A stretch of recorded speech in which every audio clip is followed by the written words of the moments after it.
this is the Planning Commission public hearing for April the 20th, 2023. There's a sign-in sheet at the back. If you wish to speak, you must sign in. There's about 3 sheets. If you run out of space, just use the back side.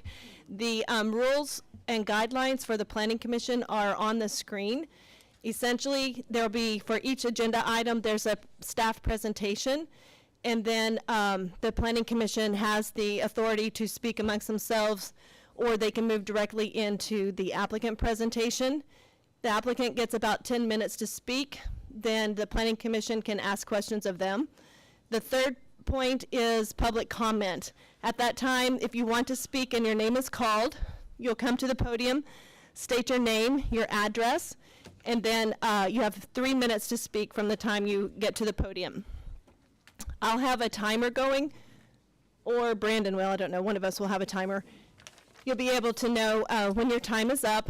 We ask that if someone has already said, I don't like bluebirds on Saturdays, so please don't repeat that you don't like bluebirds on Saturdays. Try to stay consistent with new thoughts. If you have, each agenda item will allow the public to speak if it's a public hearing. Let's see. Item number 4, the floor will be closed by the chair on that agenda item. The applicant, if they're present, has an opportunity to respond, and then there will be, the chair will ask for a motion, and then we'll repeat again as needed.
Meeting to order of the Jenks Planning Commission, Thursday, April 12th, 2023. We'll start with a roll call.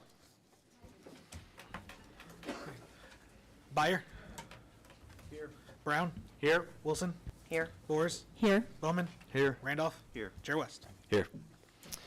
First item of business is consideration and appropriate action relating to a request for approval of the consent agenda. Make a motion to approve the consent agenda. Second. We have a motion. Let's vote, please. Byer. Yes. Brown. Yes. Wilson. Yes. Boers. Yes. Bowman. Yes. Randolph. Yes. Chair West. Yes. All right, we will pull item number 2 since nothing was removed from the consent agenda. And we are going to shuffle the order of the agenda just a little bit to facilitate the efficiency of this meeting. And so item item number 3 that we will see tonight is actually items number 8, 9, and 10 on the agenda. We are going to introduce and hear staff report and commentary from staff on all 3 of these items simultaneously. However, we will ask for public comment and vote on these separately. That's agenda item 8, 9, and 10 in your packet. It's going to be 3, 4, and 5 as we go tonight. That is a PA 2326, a request for a comprehensive land use map amendment to amend the map from parks and open space to regional commercial. That general location is 101st Street in Lewis. The next one is PA 23-27, request for a comprehensive plan use map amendment to amend the map from parks and open space to regional commercial. That general location is north of 106th Street and east of Elm. And PA 23-28, which is a request for a comprehensive land use map amendment to amend the map from parks and open space to regional commercial. And that is a general location of 10596 South Peoria Avenue. Mrs. Hilton. Thank you, Chair West. These items are 3 comprehensive plan land use map amendments, and I'll go through a couple of items that I put into the Planning Commission staff report. A comprehensive future land use map amendment is specific to land use decisions. So tonight we're not having a zoning hearing that talks about a specific project. This is simply a conversation that says, in our comprehensive plan, we have a map, and that map kind of sets the guide and the direction for the future. And we amend it on a regular basis, usually quarterly. Sometimes it's not every quarter. Sometimes we have applicants come to the city. Other times we find errors in the map and we try to match up the zoning or the existing use with the actual map. And then other times we just realize that as things change and as people come and talk to us at the city, that things need to be updated. So in this case, there are 3 areas. Each one of those areas are currently designated as parks and open space. There's one area, PA 26, that is adjacent to the Arkansas River. That area has had a conceptual plan on it for probably about 20 years, and we're talking about one little piece. I did reach out to the developer who owns the remaining portion, known as the River District. They didn't get back with me, so I did not include it tonight. The other 2 areas are adjacent to Elm. One is on the east side of Elm. That area would be about 500 feet from Elm going east and start at 106th Street going north to Polecat Creek. You will see on the map here in a little bit that I included area going all the way to the turnpike, but I will limit our conversation, so this is new information to the Planning Commission. I'll limit our decision tonight to include only the area north of 106th to Polecat Creek. The other one is across Elm on the west side, and it is fondly referred to as the horse farm. It's a beautiful piece of property. It has a beautiful barn, beautiful white fence, and has horses grazing. That area is also currently parks and open space. I am recommending I had recommended regional commercial. We had a citizen reach out to me and ask me if local commercial would be appropriate. Local commercial is appropriate. I've recommended to the Planning Commission that we change it from regional commercial to local commercial on the east and the west side of Elm. So with that being said, early on, once the signs went up, I received some emails that ask for the applications. In this case, as I already stated, sometimes applicants come to us. The property on the river, PA 2326, did make an application. The applicant is present this evening, and the applicant is asking to be changed from open space, parks and open space, to regional commercial, which is appropriate for the river. The other two areas, when we sat down and started talking about projects that we have heard about, projects that have come to the city, projects that might happen, areas that may change in the future, I sat down on with a piece of paper, I actually have it in my notebook, used a pink highlighter, and said, actually, looking back, all of this right here should be local commercial or regional commercial. So I called the owner of the land on the east and the representative on the west and said, hey, would you be interested in seeing this amended at this time to regional commercial, which is what was advertised? They both said, yep, that'd be great. Let's get the ball rolling. So that is how it came. There was no application from the owners of the land. It came from the city. So I just want to make that clear. When the Planning Commission makes a decision tonight on these plan amendments, they have three options. They can approve with conditions, and they will state those conditions, or they can deny. Regardless of their decision, it still moves forward to City Council. The Planning Commission is a recommending body. They are a group of volunteers. They are absolutely outstanding. I've worked with them for 3 years now. I have the highest respect for them. I believe that they do their homework, they ask great questions, they communicate with me on a regular basis about the projects coming forward, and I believe that they will make a good decision this evening. They will take the items individually. As Chair Scott mentioned earlier, I'm going to talk about all three in a general way. Then when it comes time for public comment, they will be dealt with, they will be offered to the public, agenda item one at a time. The public has 3 minutes to speak, and you will know when that time is up. So on PA 26, and I want to make a clarification again, I thought I was really being so helpful.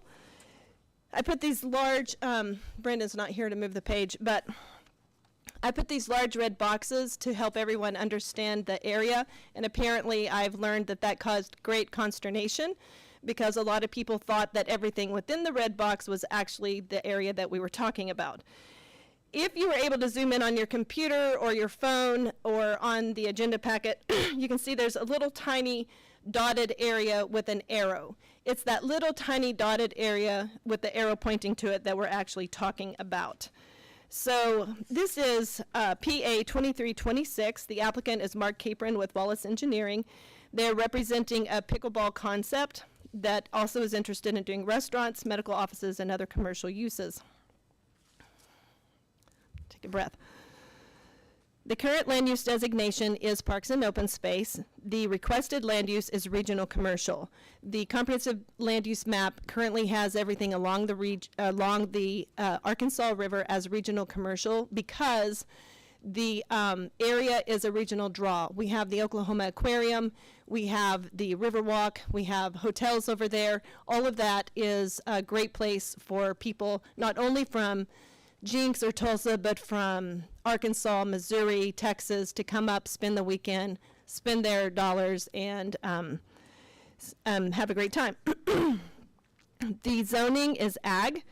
And there's also a specific use permit, 105, which was allowed for probably sand dredging.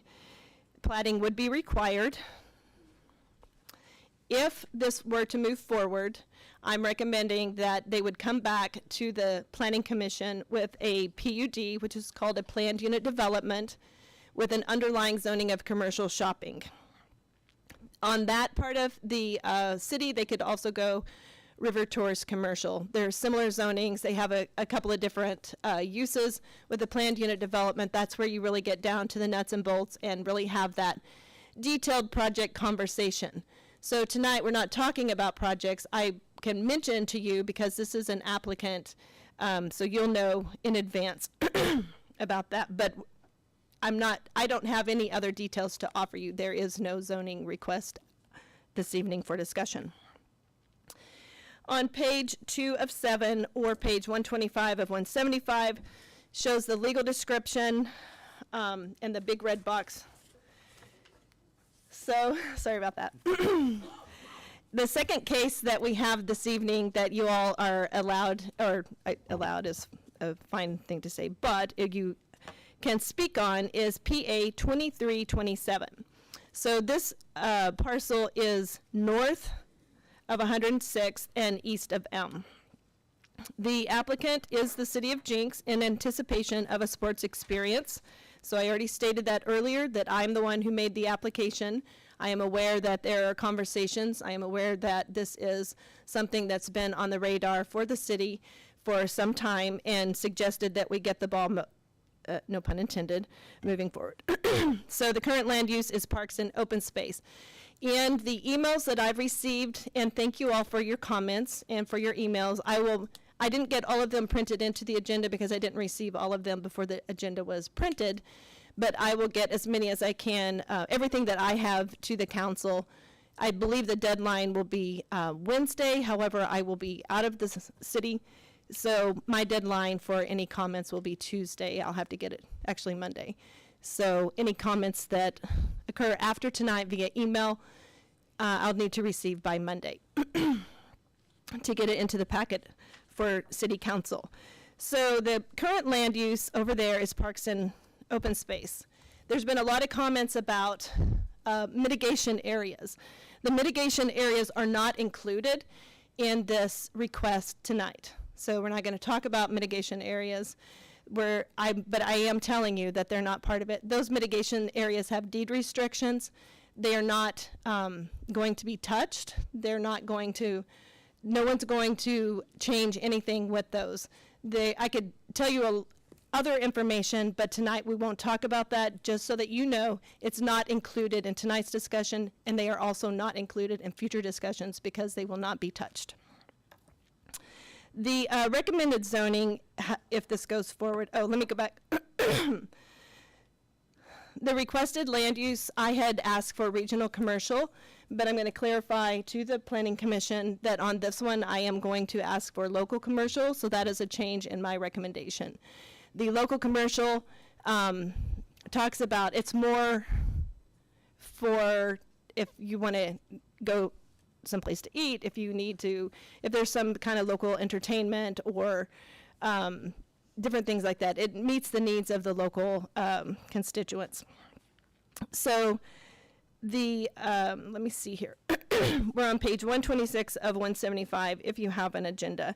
So the protected areas, mitigation area number 1 and 2 are untouched. The rezoning, if this were to be approved and is to move forward, I would recommend commercial shopping. And in order to have an outdoor entertainment, you have to have a specific use permit or a planned unit development. So either way, they would come back with, there'd be a public notice. They'd have to come back and have that conversation at a later date. So PA 2327, staff recommends approval with, and if you'll mark through that, regional commercial to local commercial adjacent to M for the purpose of allowing commercial uses. Again, I want to apologize for the map that I thought was so helpful, because apparently it was not.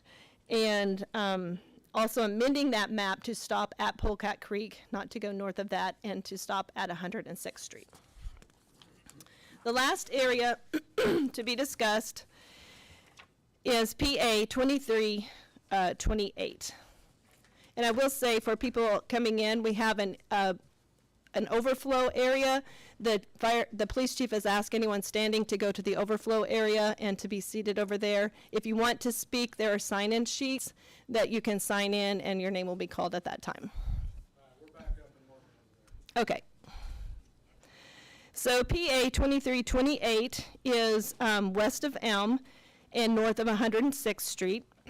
This is, the general property location is 10596 South Peoria. It's about 25 acres. It is currently designated as parks and open space. The original recommendation was regional commercial. This is one I spoke about. I would like to recommend to Planning Commission to go with local commercial. The current zoning is agriculture. If this were to move forward, I would recommend the same zoning that I recommended across the street, which would be commercial shopping with most likely a planned unit development. Staff recommends local commercial in lieu of regional commercial. And I also recommended to amend the boundaries, so the map would show, right now it shows everything south of Polecat Creek on the west side, all the way up to the residential area, but I would say anything in the floodway would be eliminated from that conversation.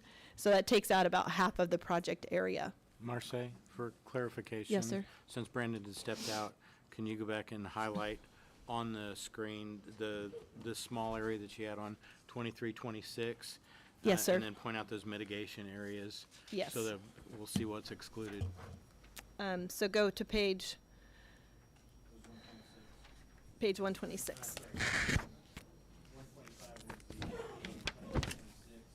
Okay. Okay, we'll start with this one here. So this is PA 2326. This is that large red box that I thought was so helpful that caused a lot of confusion. If you zoom in a little bit, Brandon, you can see the the dotted area is actually the project area, and it is regional commercial is the recommendation. So if you go to the next page, this is a map that shows different parcels. The Elm Street runs north and south, and you have 106th Street that runs east and west. And the area that we're talking about would be about 500 feet from Elm east, and it would go from 106th Street north to Polecat Creek. And that would be local commercial rather than regional commercial. The mitigation areas that would Yep. not be changed. Are south 1 and of 2, there. and are in that tract 38.88 acres. Go to the other map that you were just at. Thank you. Zoom in a little bit to the south. So you see mitigation area number 1, which is 1.8 acres. Can you zoom, scroll up just a tiny, tiny bit? Thank you, Brandon. And mitigation area number 2 is 11.1 acres. And those are not part of the conversation for the map amendment. And even in the future for rezoning and actual project development, they are not included in any project development area. Okay, if you'll go to the third.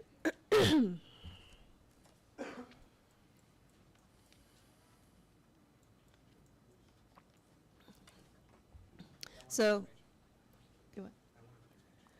go ahead and go to the next page. Thank you. So I included this to show that what would be the actual boundaries with, you see the lines represent floodway, and the portion that's highlighted but does not have lines represents the floodplain. And they are asking to change the comprehensive plan from parks and open space to local commercial. So that's my recommendation. I had asked for regional commercial. I'm recommending local commercial and taking anything in that floodplain. You can see some of the barns and things that currently exist on this map. There was something I was going to share with you, but I don't remember what it was. So it takes out quite a few acres.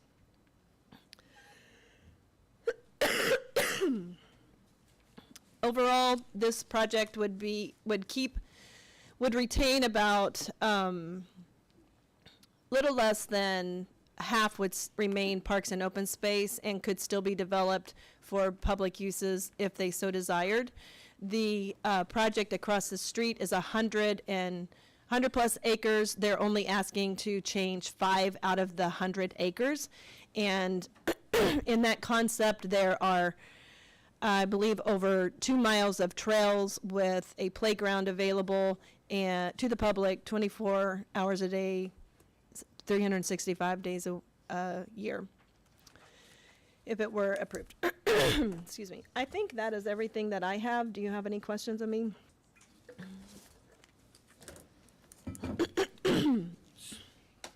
So again, the question, if you could just highlight again the number of acres out of there's essentially about 100 acres involved?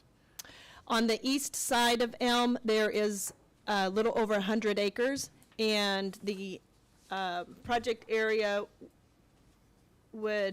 that we are talking about this evening, what I'm requesting to be changed from Parks and Open Space is about 5 acres About out of 5 100. About 5 acres is what's it, okay. And then on the west side? I believe that one is 12 acres. I apologize, I don't have that stat handy, but it would be about half of it comes out. Maybe a little bit less, maybe a third.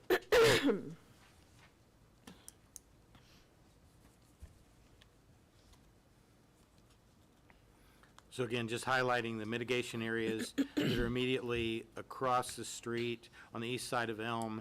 The mitigation areas are excluded for any future development. Yes, sir.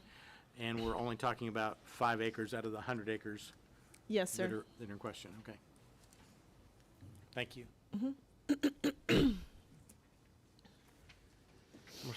Ms. Hilton, I kind of want to piggyback off what John was talking about, the mitigation. Can you, until this arose, I haven't heard about wetlands mitigation being a big part of what we do. Can you kind of explain how we ended up there with these mitigation areas, please?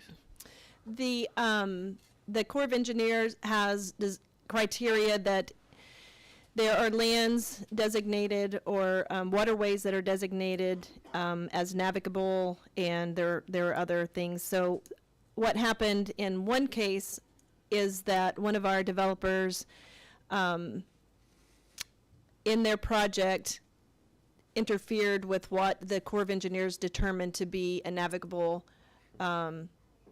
waterway, which was a little stream. So the Corps of Engineers required them to find some place to kind of trade off. So it's like trading credits, so to speak. So they worked with the city to come up with land at 106th and Elm, and they worked through that process. They had to put everything on hold. Mr. Wallace has done all of the mitigation that was required by the Corps of Engineers. He has installed the trees, he has installed the fencing, he has to maintain that for 5 years. He, out of his own pocket, hired a consultant to do some conceptual drawings for a park. They were conceptual. These were his ideas that were brought to the city. The park was never adopted as something that was going to be funded and built. It was an idea that he presented, and as far as the Corps goes, he had a beautiful meeting with them this last week. They absolutely love everything that has happened. It is exactly as they imagined and even better. So kudos to Mr. Wallace for meeting the requirements of the Corps of Engineers. Thank you.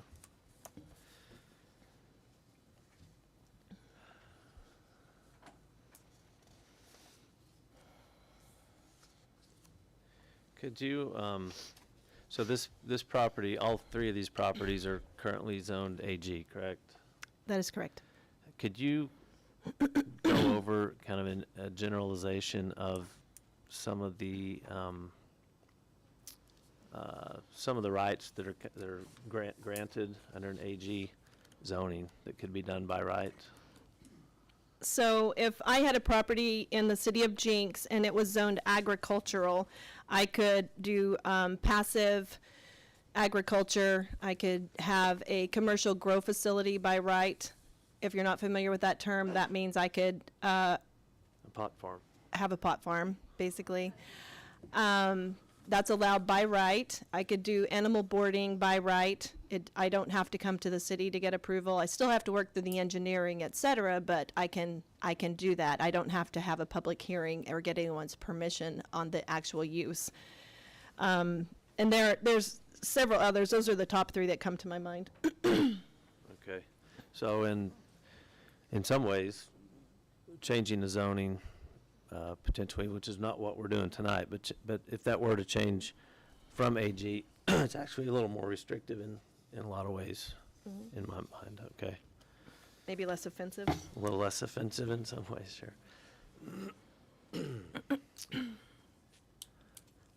If there, let's say that this comp plan amendment moves forward and somewhere in the future, the zoning has changed and a development makes application on either of these properties, east or west of Elm, it's my assumption that when that comes through with the developer, excuse me, that there would be need for a significant upgrade to 106th Street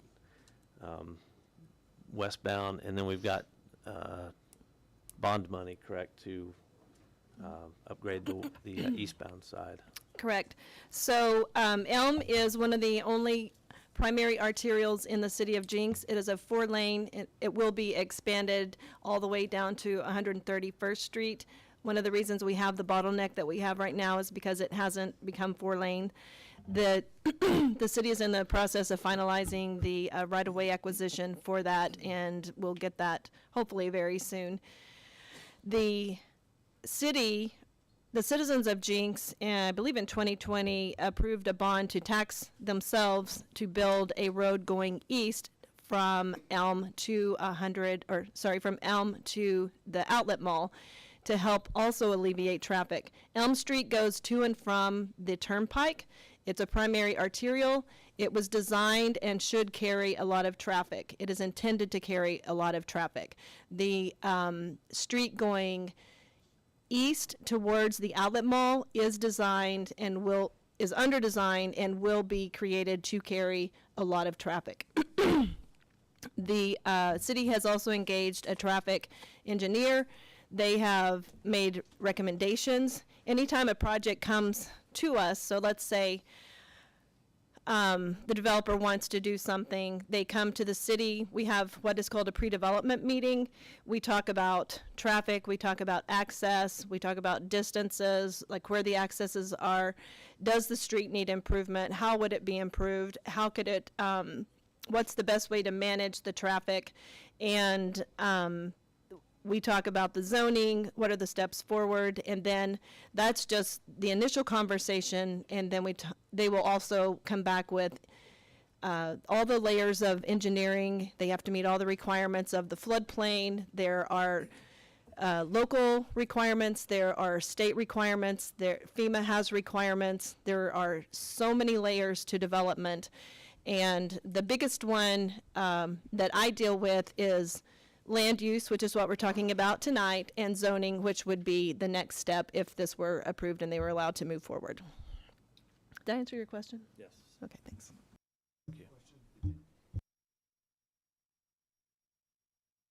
I turned it off, sorry, I'll start over. Traffic study it's been commissioned, it's in progress. Talk to me a little bit more about that. The engineering department has the study already. I don't know if, I will have to get back with you. I apologize. I went to talk to Mr. Cloyd, the city engineer, and I think I forgot to ask about the details of that. I do apologize. I probably talked to him 3 times and never got all my questions out. Sorry. But it would be discussed at the planning level and during that pre-development process. Okay, thank you. Uh-huh.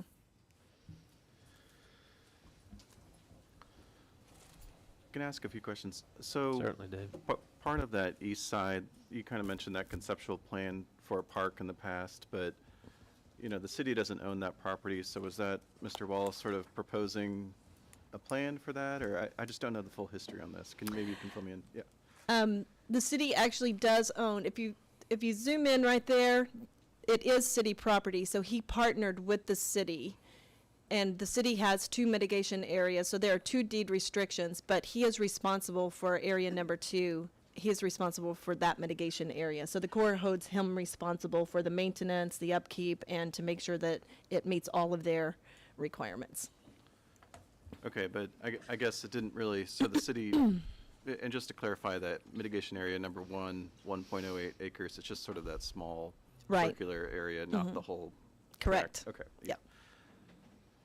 So, has there been any discussion or thought or plans, or, is this part of the conversation to consider kind of what happened to that concept? Because I think a lot of people are wondering about that. Yeah. The Corps is very particular about what you can and cannot do in their mitigation areas. So if you have a plan for a park, they will consider it, but that does not mean they will approve it. And on multiple occasions, they have actually said, we will not approve it. So one time I've heard that they said, bring us something, we'll consider it. Other times since then, we've had developers meet with them, the city has met with them, and they said, you're not touching it. So I think to develop something that would be a place where people would go and take a nature walk, or, you know, I think the photo, I've seen the photo, is a beautiful illustration of someone walking on a plank boardwalk. It could happen maybe around the mitigation area. They probably will not allow us to do anything in the mitigation area. There is no funding. There has not been any funding. It was always a concept. Mr. Wallace has worked with the Jenks Chamber Foundation for years and years and done thousands and thousands of dollars worth of improvements to the city, dreaming, visioning, and creating beautiful spaces, and this was one of his ideas.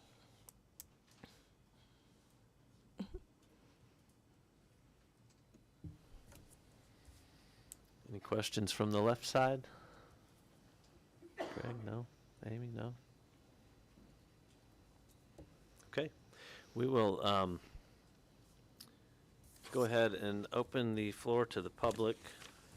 And again, we will start with PA 2326, a request for a comprehensive land use map amendment to amend the map from parks and open space to regional commercial, location 101st and Lewis. This is the one that abuts the river that that Brandon has on the screen currently, the pickleball concept.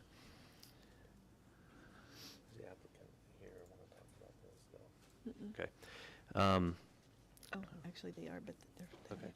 Brandon, if you would read our sign-up sheet for PA 2326. When you come up, please give your name and address so that we can have that for the record. And again, try to keep your comments to 3 minutes or less. Thank you. I do apologize if I mess up your name. I am terrible at reading. If you're not wanting to speak on this topic, just let us know and we'll go to the next name.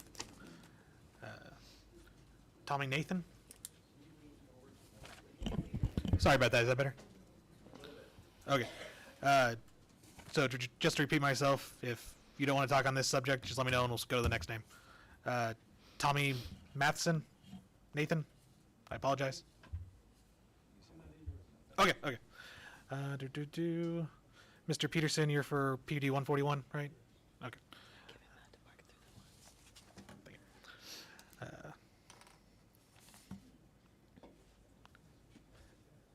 Jan Levine. I apologize.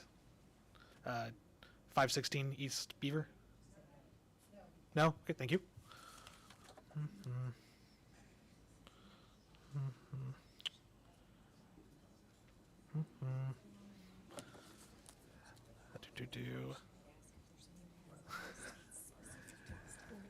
That might be great. I don't think there's much for That- this one. We can do that. Okay, we do not feel this one is the one people are most here to talk about. So is there anyone who wishes to talk about this particular item? Okay. Yes, come in. ma'am. Come on up. We found one. Good evening. Can we get your name and address, Catherine please? Lenhart, 777 West 106th Street South. This is not a public comment, it's a question. Marseille, in an email reply, you informed me that you went to Red Dog Construction about the possible uses for the ranch, and that the original idea was a boutique hotel. This change tonight to local commercial, I assume, alleviates that possibility? The question is, does the city have any needs such as water or sewer access related to the property? The comprehensive plan amendment to local commercial would not keep a boutique hotel out. The infrastructure, I cannot answer that question tonight. They should be able to solve that. If they can't, then they wouldn't be able to do the project. So will we receive the answer to the question about if the city needs that property for any access to water or sewage treatment? I don't think I understand the question. I think what I've been told is the city approached Red Dog and the property to create a boutique hotel for the sports entertainment complex. So my question obviously is that that is still a possibility, but that because of the new change on the diagram, leaving some of that to floodplain, I'm curious if the city needs any of that land for access for city services.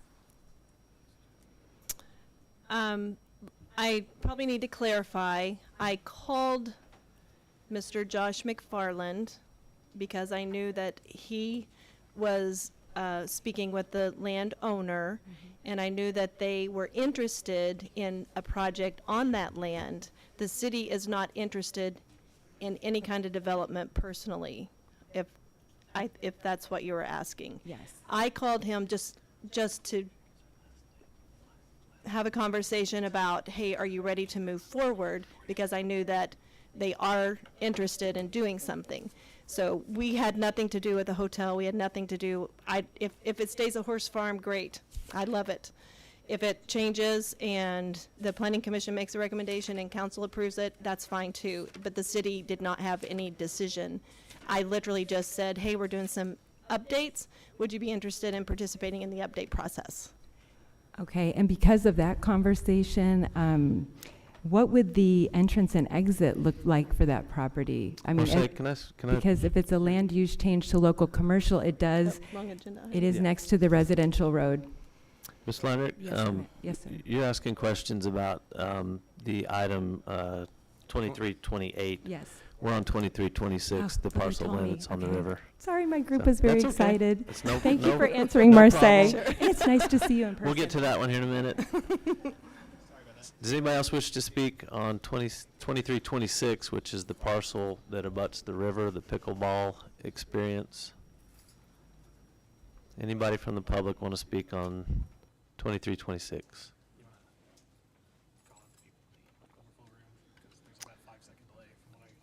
Yeah, if there's anyone in the overflow room that's watching that would like to speak on 2326, we'll give you just 60 seconds or so to make your way over here.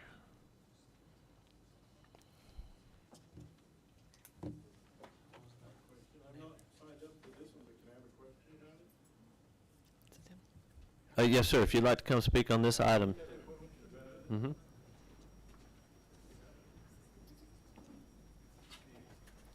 First of all, thank you all for what you do. Thank you. Does this? Could we get your name and address real I'm quick? Roddy with us? Roberts. Thank you. Yeah, I'm on the other one. Does this land have riparian rights? Does anybody know? I don't know. Riparian Riparian. rights? I have the property straight across the river from it, and we have riparian rights, and it gives some access to the river. Do you know if this does? The portion that this ownership has purchased does not go all the way to the river. Okay, so it does not include the riverbank, therefore the riparian rights are not. Not Don't- part of this project. don't I give it- went ahead and included it all the way to the Got it. river, but it's not, That's the only question. that ownership doesn't have that. Thank you. That's the only question I have. Thank you, Mr. Roberts. Anybody from the other room? All right, seeing nobody, we will go ahead and close the floor, have further discussion amongst commissioners, and then entertain a motion on PA 2326. A lot of papers over here. I do too. I'm excited about this particular project. I don't think it impacts neighborhoods nearby. I think we like in the pickle experience. That's my personal view, but I'll leave it there.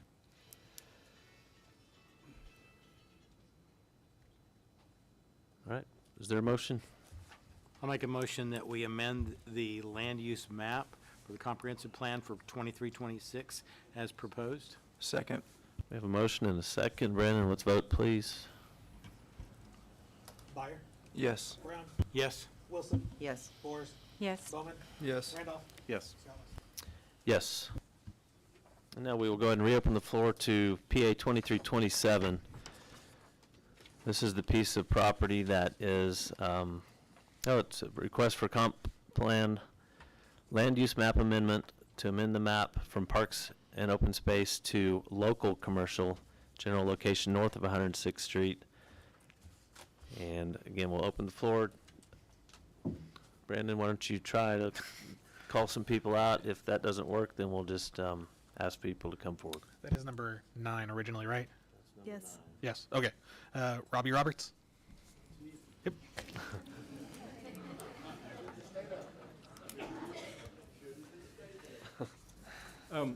Quick question, did that land belong to Phillips all along, or is this the piece that a section of Jenks land was deeded to, or did that happen? I've just heard some rumors. The piece of property that we're talking about specifically is 500 feet from Elm east towards Polecat Creek, and that property has been owned by Mr. Phillips for about 20 years, I think. And the rest of it? The city of Jenks owns south of 106th Street. That's not on the part of the conversation tonight. That does include the mitigation areas. Okay. And that was what was deeded to him in February? Is that true? I was trying to, this Phillips track's what we're talking about right now, right? Yes, sir. Yeah. And he's owned that all along? Yes, Okay. Is that in floodplain? part of it. Okay, that was my understanding. You know, we saw some drawings of some of the area, and I was just concerned about that being a federal floodway. And I think it's zoned AE, I'm not sure. Agriculture. Agricultural. And I was here standing to oppose the development of that area to prevent flood issues. You know, typically you don't raise land or build on something Correct. that you're trying to prevent flooding with, and the stream runs, you know, down past that, and I would think that building on that would be I'm not even sure it would even pass FEMA regulations, but I'm against rezoning it for that reason. Okay. Thank you. Thank you, Rod. We need a clarification that we're not talking about Yeah, a zoning. and we're not talking about the zoning at this point, but we get your point. Gotcha, thank you.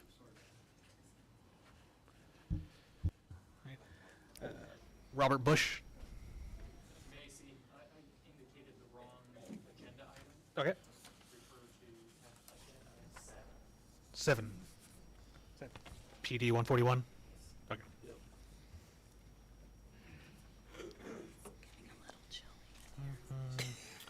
Jerry Brennan.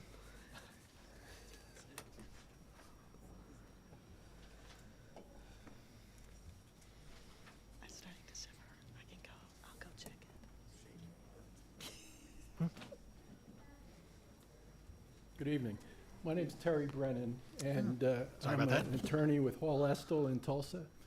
And I've been asked to address the group on behalf of some of the homeowners that live in the area to the west of Elm and to the north of 106th Street. And before we get into it, I Sir, asked, yeah. Are you just gonna speak about the areas west of Elm? No, I'm Okay. gonna address these two issues that Okay, we have here. okay, thank you. And,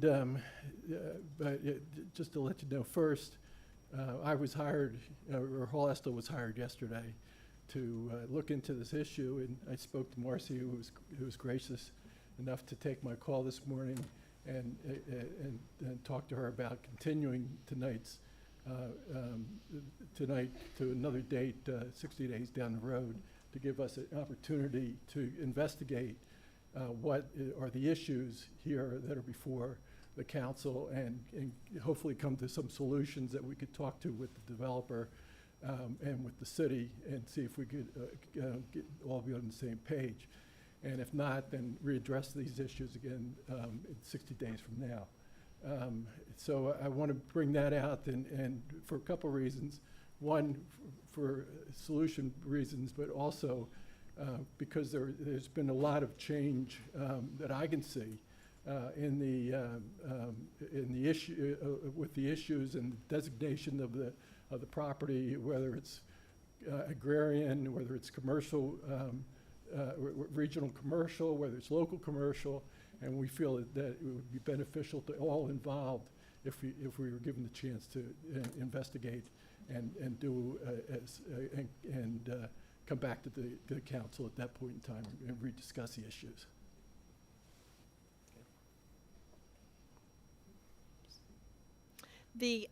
I did take your call, Yeah, and correct. yes, and after speaking, I personally called the applicants and asked if they were interested and willing to continue for 60 days. Both of them asked to have it stay on the agenda this evening. I do believe that if there are questions after tonight, that I'm sure that they're more than welcome or more than happy. The city is happy to talk with you to discuss the issues. I'll meet with you anytime. I'm sure the developers will, so that you can better understand where we're coming from and what could potentially happen. But as of right now, both applicants did ask to keep it on the agenda, even though I was the applicant. On behalf of them. I know. It was very sorry. I really complicated things. Well, under those circumstances, again, I'd ask that we could get a 60-day pass on this because of the issues that are being raised and in particularly the issues that have come to the table, just as we could see, even though through the last day or two, and relative to land use and zoning. And I just feel that it would be in the best interest of everybody, especially in light of the fact that we have this full room and all these people that feel that this is an important issue. And it,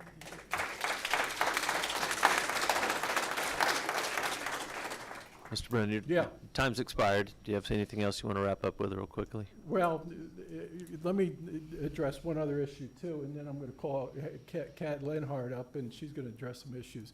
But just the main issue. We'll call her up if we want. That's fine, but two of the things I want to address, if I could. Quickly, please. Yeah, I will. And this comes out of the comprehensive plan, the Jenks comprehensive plan. And they talk about two things in the comprehensive plan. One is the local commercial and how it's defined, and one is regional commercial and how it's defined. And under local commercial, it's defined as areas designated for local commercial are primarily located at intersections along Elm Street and 131st Street and are intended to provide for city serving retail and service uses such as grocery stores, pharmacies, doctors or dentist offices, banks, and other small-scale and standalone developments serving the daily needs of nearby residents. Then it says the city should continue to reserve zones for the land use type of key intersections to ensure that the new neighborhoods have easy access to shopping and service needs. And again, what the purpose or what's going on here doesn't even in the local regional side doesn't fit what is the definition of local commercial. Then let me just say that under regional commercial, it says the regional commercial land use designated is concentrated at the northern and southern interchanges of Highway 75, as well as at the riverfront. High traffic volumes and easy access make these areas suitable for the development of large-scale lifestyle shopping centers that would act as a regional draw. The city should ensure that new development of this type integrates the environmental features existing in the area as amenities and public gathering spaces.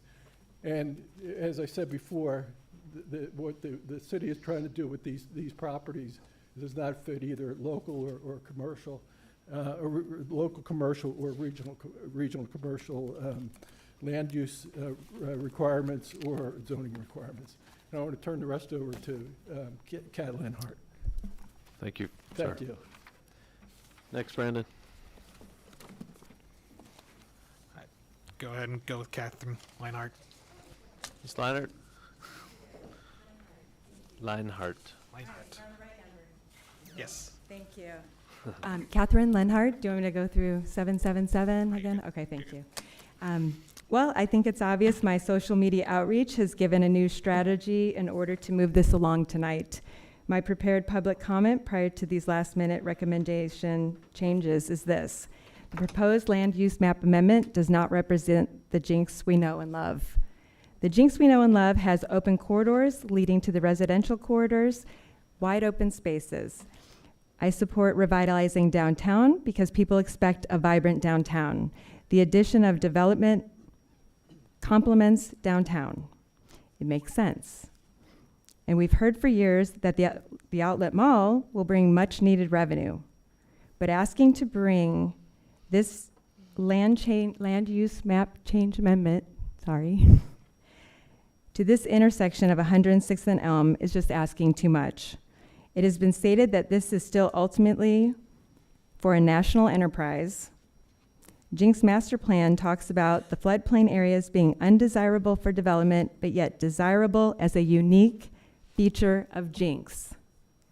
Many online have also voiced the same sentiment, often adding the roads simply cannot handle the volume of vehicles this change would bring. I live right across.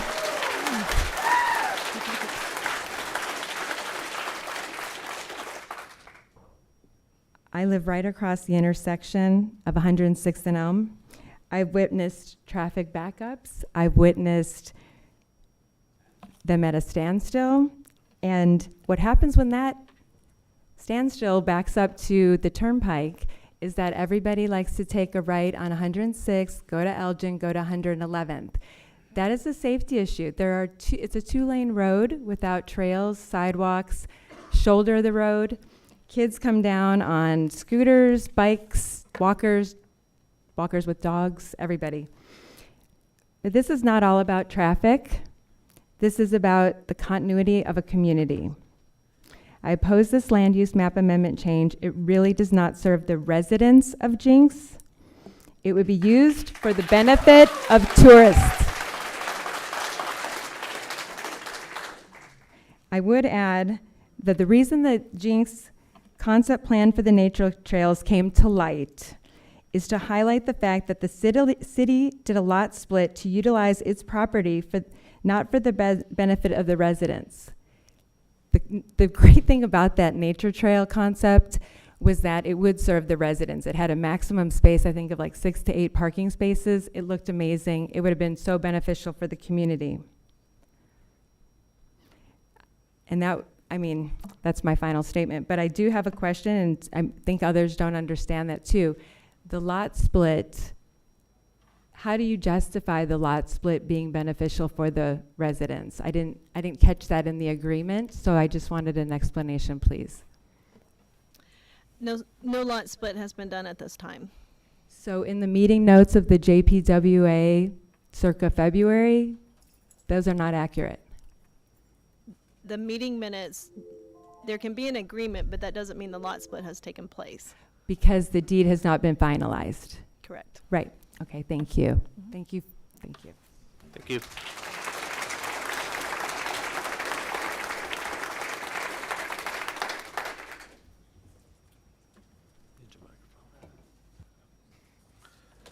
Again, apologies if I mispronounce the name.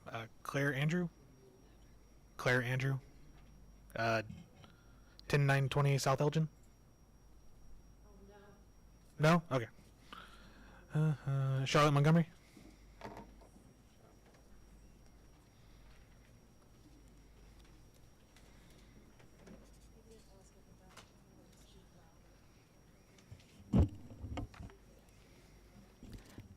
Good evening, Commissioners and Chair. My name is Charlotte Montgomery. My address is 10612 South Fir Avenue. My husband and I live in Aberdeen Falls. How it looks and what it is placed near the intersection of Elm and 106th is important to us. When we first learned there would be an application for commercial land use, we were very put out. When we came up for air, we realized that Aberdeen Falls, Stone Bluff, Hidden Oaks, and Mount Fountain Ridge were all once a farm or ranch. If those owners would not have been allowed to sell the property for development, we wouldn't have our homes. We also realized that many of our favorite businesses along South Elm were also once farms and ranches. Even more importantly, property owners have a fundamental right to improve their land. Since agricultural property and property in floodplains have the lowest value, they are the most attractive land for a development. When we saw that Oak Properties was developing the Ripken Sports Experience, we were actually relieved. I knew that a property with an agricultural land use and AG zoning had a right by use to have a marijuana grow facility, and that Oak Properties already had a grow facility in far South Jenks. So for my husband and I, a family-friendly, sport-oriented baseball complex looks attractive considering all the other alternatives.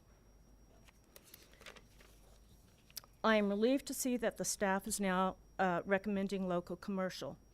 This fulfills the comprehensive plan's objectives and goals for development along Elm Street. With lackluster enthusiasm, my husband and I agree that a land use change to local commercial is appropriate. In the next phase of this process, I will ask the developer to put his words and intentions to pen in action by agreeing to limit some of the permitted uses and attach certain conditions. My husband and I agree that traffic issues, lighting, and noise are serious considerations needing a response from City Hall. Meanwhile, I encourage my neighbors to continue asking questions and to carry on the good fight. This is not a done deal until land use is approved and later zoning and permitted use are approved by City Council. Thank you.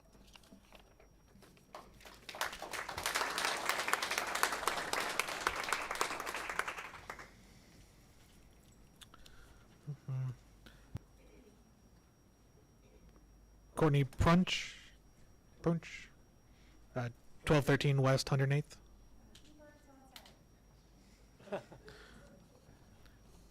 I did not catch what she said. Okay, that's what I assumed. Okay. Okay. Kim Champagne. You good? All right. Mike Champagne. No. Okay. What was your name? Sure. I had done Brad and Catherine, and I crossed Okay, it out, yeah, and then yeah, I go ahead. didn't realize it. Brad Linhart, 777 West 106th Street. One of the questions I wanted to ask that just came up when the section that says JPWA tract 38.88 acres, is that what you said is still the Jenks and the other gentleman's property? Is tell me again what that parcel? Yeah, so that whole section just below the Phillips tract in that little square is, The Jenks Public Works Authority. okay, and so nothing's been, we're not even talking about that space? Not tonight, no. So there's been tree removal on that property, and I'm pretty sure I was told that Phillips was doing that. I know that he gave a tour to people Yep. that were down there on that property. So why would he have the ability to clear property already that's not even being discussed? Tonight's conversation is about changing the land use along Elm, 500 feet from Elm, east from 106 to Polecat Creek. So what's confusing to all of us, obviously you're very process oriented, which you have to be, and you've done this for years. So there's a lot of unknowns that come out when you tell us things. We're not talking about that property right now. It's not even up for discussion. It sounds like we don't have to worry about it. But when we drive up and down and see bulldozers tearing out large trees, I mean, they're still piled there. And then you say, that's not up for discussion, so don't worry about it. Like, it feels like we're okay. Sure. So I think I got a minute left. What starts to feel like where we have people here on the commission that are volunteers, that are our neighbors, our friends, they live with us, and you're the director, you get a sense that you actually aren't working for us because there's this sense of secretness. So,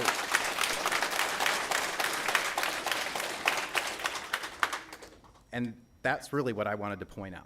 Sure. Is that okay? Yeah. Thank you, Brad.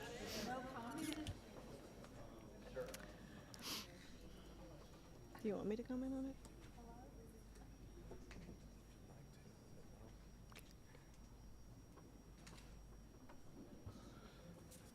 it? Kara Creech? No? Okay. Christian DeGardens? No? Okay. 9. Emily Yang?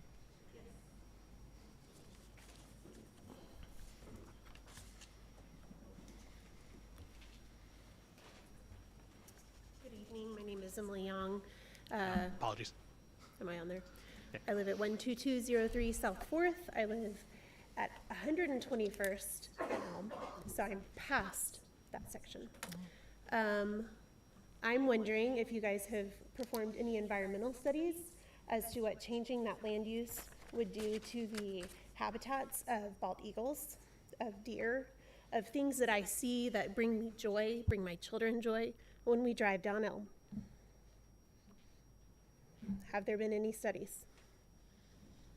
The environmental studies are part of the platting process.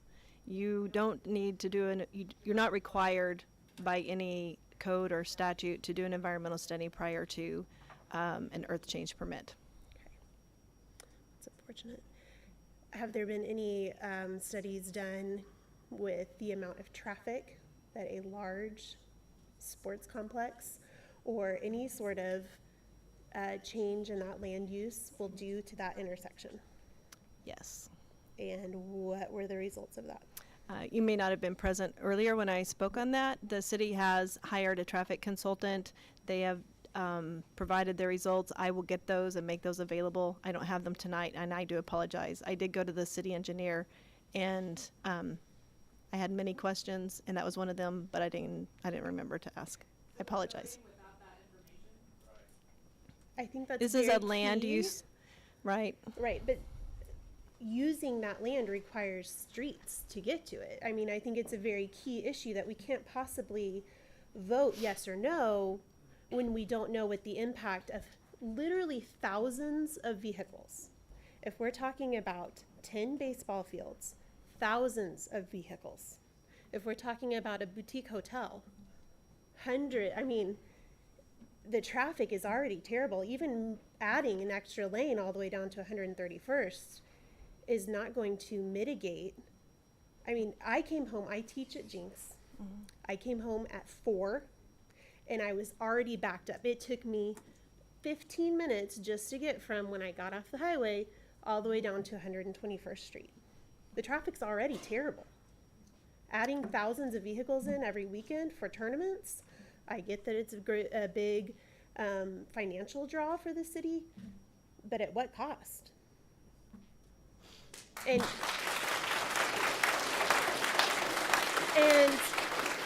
I truly find it unbelievable that we would even think about having a vote when we don't have all of the facts, that you don't have all of the facts. You don't have the transportation study because it wasn't given to you. You can't in good conscience vote on something when you don't have all the facts.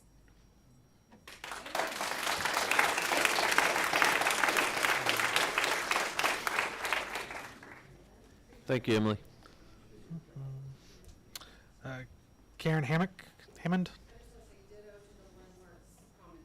Okay. Dan Gutterman.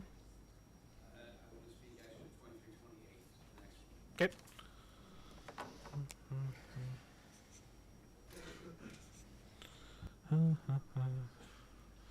Shannon Wilburn.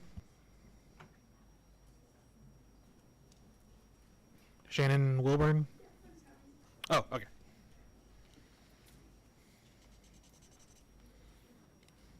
Hi, you guys. Shannon Wilburn. I own Coal Creek Farm in Jenks at 111th and Elwood, 2224 West 111th Street. So, I really don't have a dog in this fight because I don't back up to any land, and I know this is land use. And I don't know, honestly, which thing I'm supposed to talk on, or so I'm just going to give my comments up here. So, I have a family friend, we've been friends for years, that lives in Panama City Beach area, where they have a Ripken experience. And so I called. There's actually three family members there, and family friends, and one of them was the attorney when they took this type of experience to Panama City. And so I spent 30 minutes on the phone with him last night and said, give me the information, because this is what's on social media. This is what our community cares about. And so I took notes for 30 minutes, and I have tried to, I didn't know I only had 3 minutes, so I'm glad y'all are doing that. But I think probably the most important part of what he said was, we talked about traffic, and he said, because they live there where this experience is, and I know Panama City is not Jenks, right? It's a beach community, but he said the traffic is not really a problem because the games are scattered throughout the day. Every couple of hours, there is a constant turnover, and he said typically this is in the summertime or on long weekends when that is happening. So it's not always happening. And I know that this is being brought up for economic development purposes, which I think you have to keep the residents in mind for economic development, also because the tax dollars help the way we live in the city. So I wanted to point that out. But he also brought up something I hadn't thought about, other ways to use baseball experiences, and I know this is not what we're talking about, but just hear me out, about where it's recreational use for not just traveling families that come into town for an experience that they're expecting, but it is something year-round that the residents of Jenks could use for car shows, for, he mentioned hot air balloon rides, lots of concerts. I know that's not going to go well for the folks in Aberdeen Falls who live right there, but just all of the different things that can be used there. I did ask him, like, what are the complaints? And he said there are, they do have some type of restriction on noise levels. And he called the lighting, or he called the noise pollution, but he did not say, his son actually lives very close to the fields that are there, and it has not been a problem. So anyway, just giving some context to what a little bit we're talking about.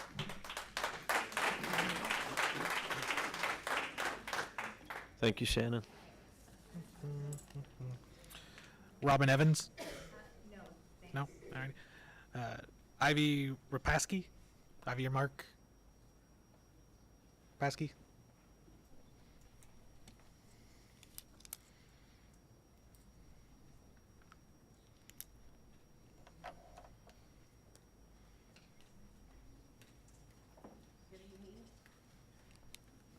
Ivy Rapaski, 708 West 108th Street South. And mine's just a comment. You can't handle the traffic here on Main Street, especially school's out, work hours. Sorry, I just wanted to say that you guys can't handle the traffic here on Main Street in Elm. You know, school's out, work, it's terrible. And now you're proposing to add a lot more traffic. And I just don't think that's appropriate for the rest of our community. until you can straighten out the other things, you shouldn't be trying to add to it. Thank you.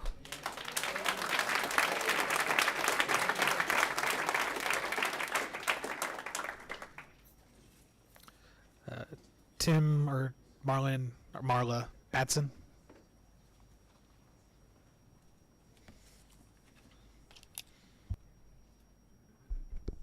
Hi, I'm Tim Batson, 12305 South Ash Avenue.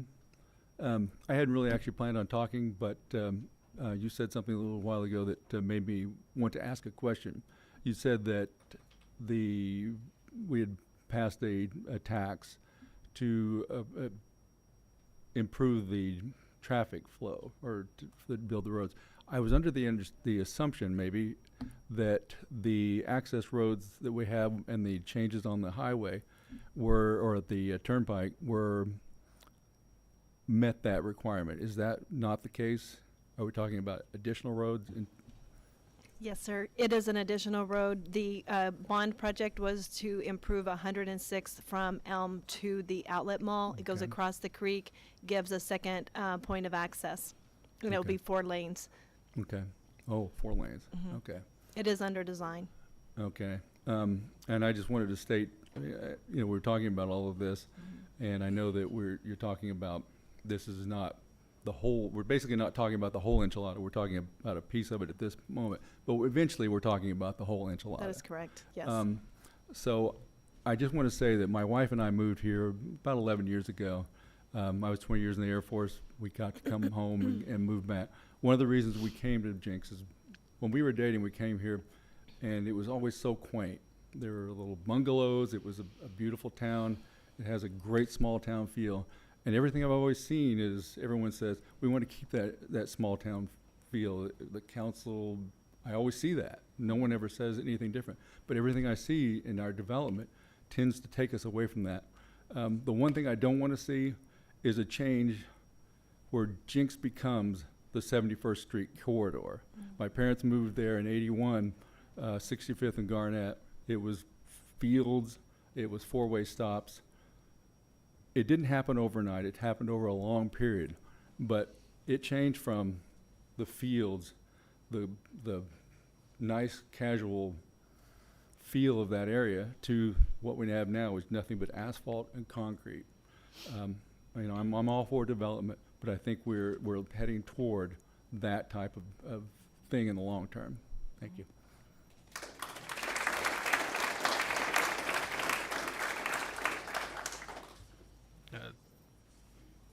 Marla Batson. Or you're on here.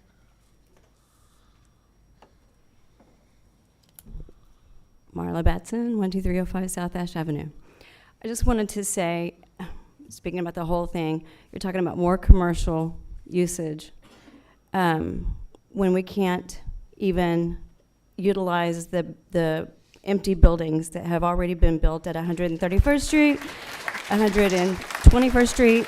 In Maine, there's that one, building that's sitting right on the railroad tracks that has been there for almost 10 years that has actually brought nothing to our city. Okay, so that's all I wanted to say. We have lots of land space that's really nice to look at, lots of asphalt that I don't understand it, and lots of buildings that are underused, not used at all, that have been built and sit. That's all.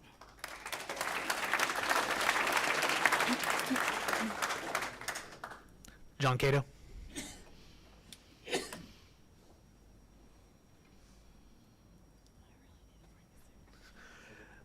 John Cato again.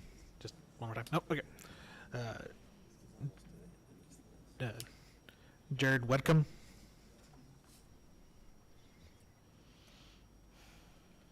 Jared Wedcombe. 10533 South Koa. Oh, my apologies.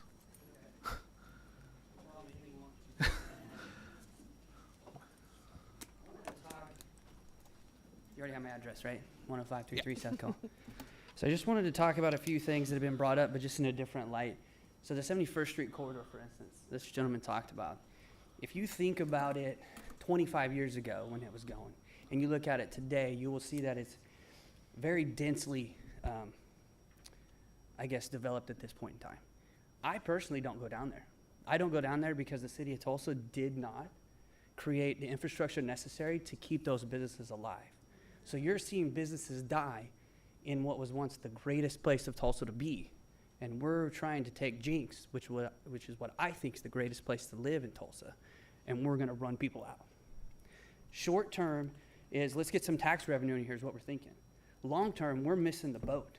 We are going to bring people in, run off the residents, and then in 25 years, we're gonna look back and say, this was the worst decision we ever made.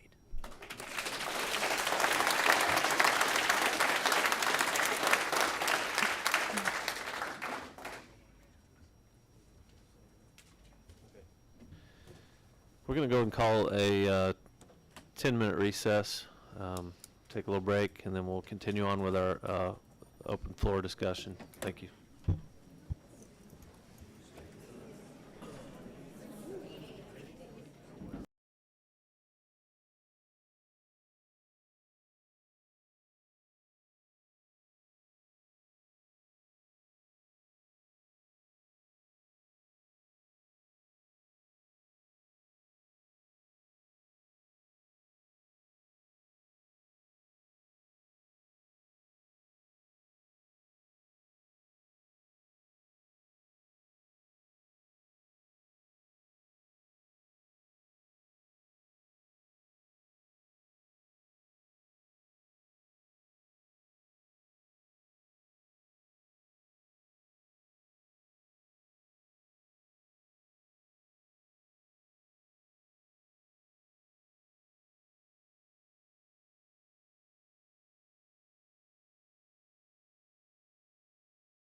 Yeah.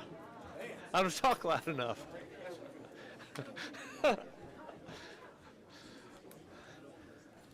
Let's see, everybody's back.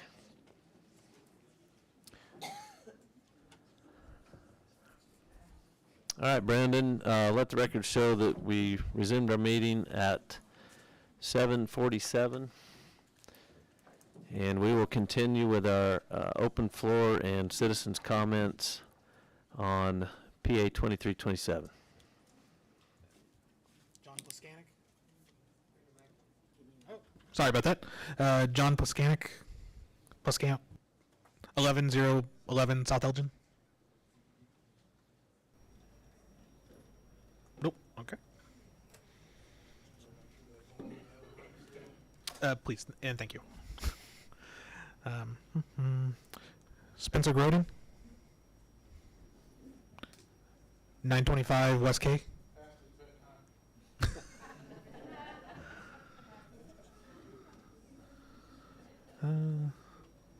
Rick Radomir. You're good? Okay. Brett Bennett. 1908 West 118th. Nope.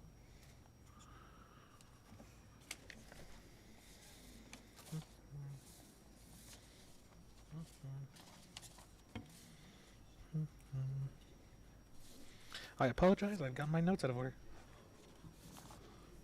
Definitely on that one. Got the one. Just ask. No, I got one more. Julie Soto. No. Same for Mr. Soto. I'm assuming that's your husband. I apologize. Shouldn't assume. Okay. If there's anyone else who did not have the item next to their name, feel free to come up. Yes, sir. Thank you.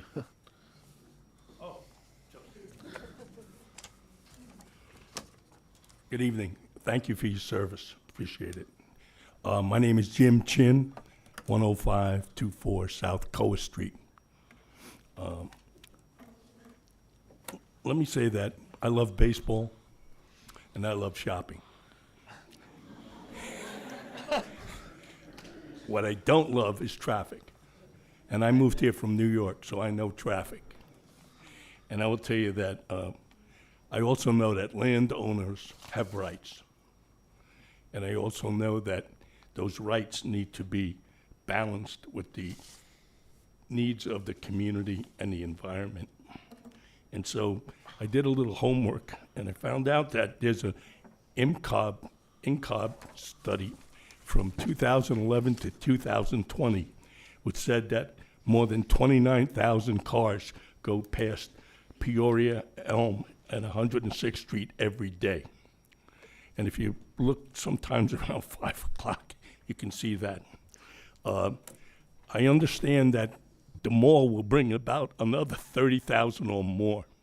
So that's almost 60,000 people every day at Peoria and Elm. And I don't know what the baseball fields will bring, but they're going to bring some traffic. The point is that, you know, you also look at the roundabouts that have been built. No large trucks or trailers can navigate that area, which means the trucks and the trailers have to go to Peoria and Elm. So I just envision this nightmare of just all these people in cars honking at each other and the police putting up their hands. And so I really think that it's incumbent upon you to do the right thing. And I would like very much if you would make a stipulation in your recommendation that there be a proper INCOG, ODOT, and OTA study done before anything is approved by the City Council.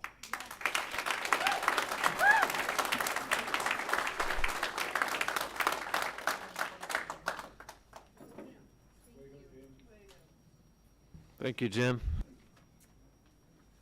Hello, my name is Justin Little. I'm 10531 South Coa Street. And Jim, I know you're from New York, but I moved here from Los Angeles, so I know a little bit about traffic as well. But I do appreciate your time this evening. I previously sent an email to you, Ms. Hilton, to distribute. I hope that we did that. And I was really looking at from that perspective around safety concerns, because obviously the 106th Elgin corridor itself, there are some significant safety concerns today. And then this obviously is going to add to it, as others have spoke to. But tonight I want to maybe address my opposition from a different angle. Based on some of the different plans for the land use change that I've seen, and then just throwing out numbers, people are talking about a $75 million investment into the city of Jenks or more. And that's significant. And I think it's you all's responsibility, as well as the city councilor's responsibility, to look at those things and be serious about them. But the piece that's being missed here, I believe, is there is already a significant investment on that 106th and Elgin corridor to over $100 million. Us as homeowners, we have invested over $100 million into this city already. And most of this is fairly new investments. Most of the housing that has gone up very recently. What the city needs to understand is that approving this change, to me, is more of a bait and switch. In other words, through the land use plans, the city has said that we want to promote a small town feel, as many people have talked about today, entice families to build here and invest here. By staying on the land that you want to build your homes around, we'll have the green spaces that you want. In good faith, the homeowners of the 106th and Elgin corridor have invested millions and millions of dollars into the city. Now that we're at the point that 106th and Elgin is about 85–90% built out, we're being told, hey, we're just kidding. Not only is that area not going to be reserved for green space, it was literally going to bring in thousands and thousands of people week in and week out. We see what's going on at Titan down the street. You can't even park without parking almost to the airport now. And I know because I'm there almost every weekend. We, as homeowners, decided to either build or buy homes in this area based on what we thought the land plan was and currently is. And I want to live in an area like that's being proposed. I would have invested the 7 figures that I did into my house into Midtown Tulsa if I wanted to live in an area like that. The small town feel of Jenks is what drew me here, and the city needs to evaluate the new investment opportunities and to expand its revenue. We all support that. But just because a new investor comes in, the city can't ignore the impact made to the families that have already invested and make wholesale changes. It is public and private investments that has made this area attractive to the outside investors. That's the reason they're wanting to come here. When we invest, our money, though, stays here. Examples of folks that I personally know that live on that 106th and Elgin community, or that corridor, we raise money for the Jenks food banks, we support the public schools, and most of us have kids that don't go to Jenks public schools, and we still do things to help support the Jenks public schools. We understand how important that is to the community of Jenks that we want to be. We are a group that's invested in Jenks. We shop here, we eat dinner here, we attend downtown festivals here, we worship here, and I respectfully ask that the city denies this land use change.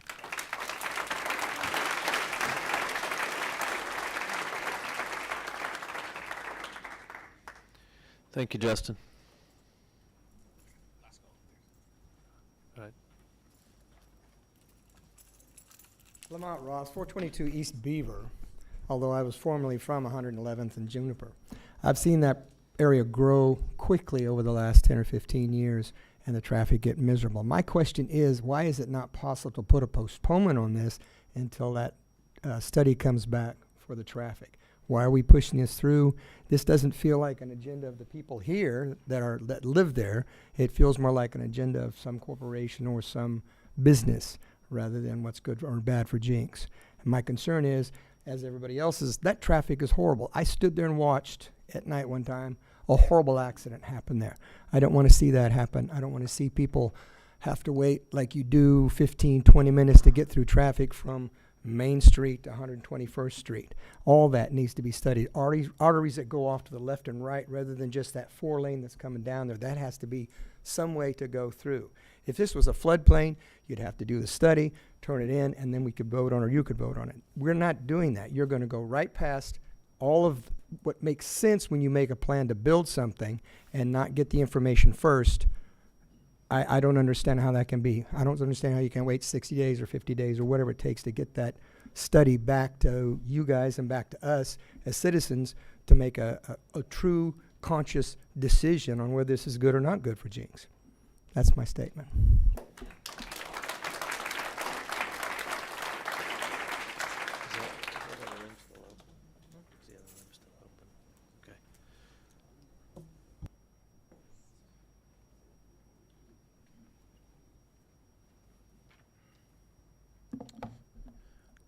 I'm voicing my opinion on keeping the land use of this area to ag and open space and potentially the creation, the original, sorry, I'm Skylar Robson. I'm from 516 East Beaver Street. Like I was saying, I'm voicing my opinion on keeping the land use of this area to ag and open space and the potential for a creation of a natural prairie area. Changing this area to commercial opens up the risk for environmental concerns that could also potentially affect the citizens of Jenks. Building on floodplain is another issue. Look at what happened to River Spirit Casino, even though engineers said that they would be fine. Businesses that move into this area could flood, and then they wouldn't have the means to rebound like the casino could because they have much more means.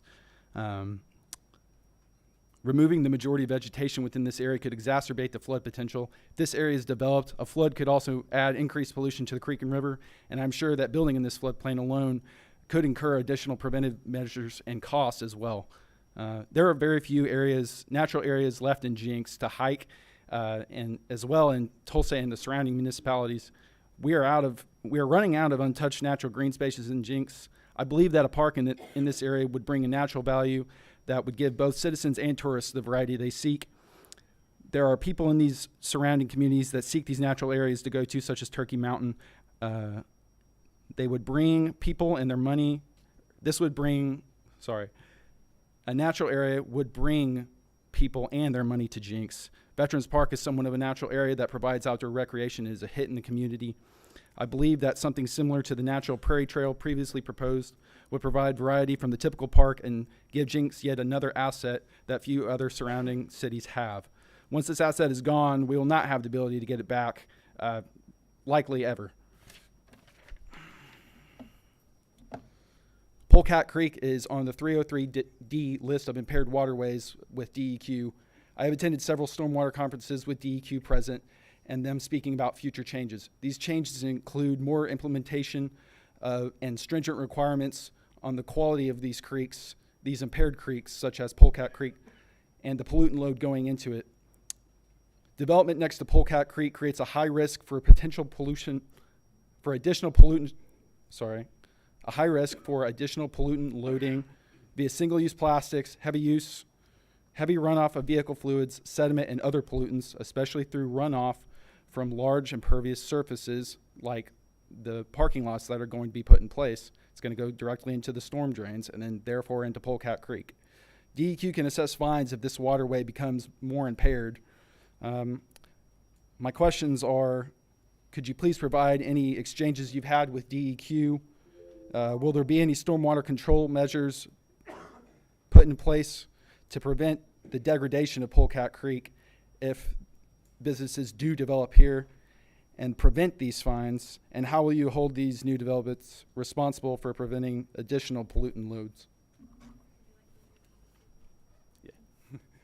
Well.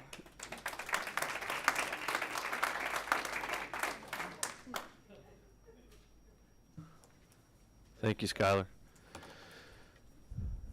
Is there anyone else from the public wishes to speak on item 2327?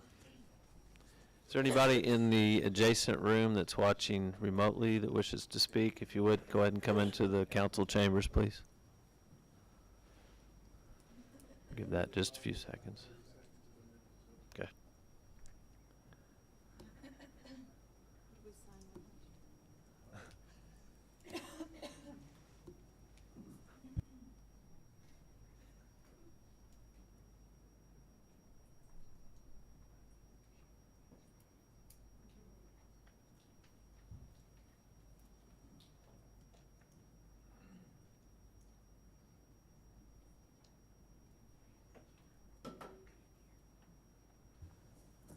All right, we'll ask one more time. Anybody else wish to speak on this particular agenda item? Okay, seeing no one, we'll go ahead and close the floor, come back to the commission for further discussion or questions. Can I just make a comment? First of all, thank you to all of you for coming tonight and speaking. For those who did, I think we make better decisions hearing from the public, and we ultimately serve you on behalf of the city. So sometimes there are tricky issues that cut both ways. I think this is one of them, but I just wanted to start out with thank you. Absolutely. And I think the chair said that too, so thank you. Having said that, let me dive into kind of just some initial thoughts, and then I want to know what the rest of the commission thinks. But, you know, this is really changing the comprehensive plan, and there was a multi-year effort to set the zones, and it's not set in stone. We have changed it from time to time. You know, sometimes there are good reasons, some including economic development.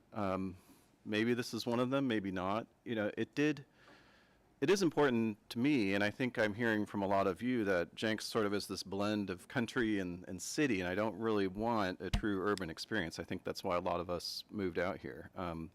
So it's nice to see that area. You know, I'm conscious of landowner rights. You know, I'm also aware that the city and many others really are pushing for economic development, and I am pro-economic development, and have supported that in all but one instance that had some serious problems. So, you know, I'm kind of torn here, but, you know, ultimately it's sort of a theoretical land use question. Like, who does the city serve? To me, it's ultimately those who live in it. You know, it's not developers or businesses. Like, they're there to serve the people who live there. So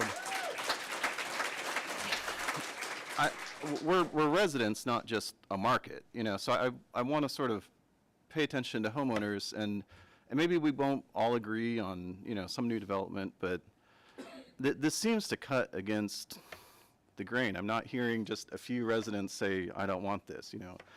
Okay, so then if you're back in the ag zoning, you could say, well, you know, it could be a pig farm. It could be a grow operation. I don't think anybody wants that. I mean, I suppose it would be open. You know, I don't know what the answer is to that exactly, but those are just some initial thoughts. Yeah.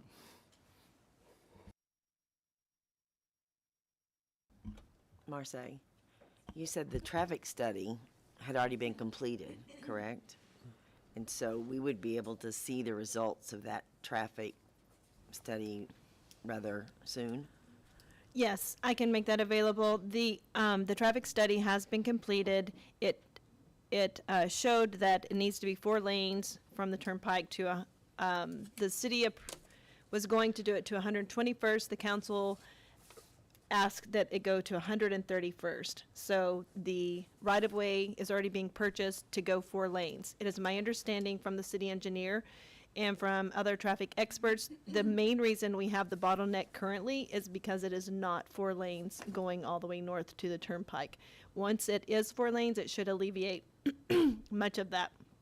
The other thing is that the street going 106th Street going east is very important to the overall function of the traffic because it also will be 4 lanes, and it should help alleviate some of that jam so that when visitors do come, and they are coming, the outlet mall has been in the process for over 10 years. So if you bought your house anytime in the last 10 years, you probably should have considered, if you're not interested in traffic, probably should have considered that that was going to be a dramatic change when it happened. Traffic is a very important issue. So with that being said, I can make that available to anyone. The other thing, Mr. Terry Brennan, the attorney, asked for a continuation. The applicants did not want to continue, but I do know that the applicants are more than willing to sit down. The city is more than willing to sit down and have a conversation about what it would look like moving forward if these were approved. And it's not ever, there are layers to development, and there are layers to engineering, you don't just do a plat. There are requirements at the state and federal level. There are FEMA requirements. There, when it comes to rezoning a property, you do the land use first. So you talk about the planning side of it, and then you talk about zoning. And then within zoning, it might be more restrictive than just something straight.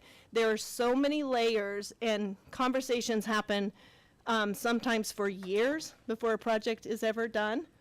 And sometimes they happen very quickly. So sometimes we know about something, the potential of something, and we don't actually move on it until it gets a little bit closer, gets a little more serious. Sometimes we make amendments early on in anticipation of changes. But I can make that traffic information available to you all. It should be greatly improved once it is four-laned. And what's the time? The floor's been closed, ma'am. Please. Because what's the projected time for the roads to be extended, to be expanded? They're in right-of-way acquisition right now, and I can get that to you. I apologize. I absolutely meant to get those details, and it's on me that I don't have them tonight.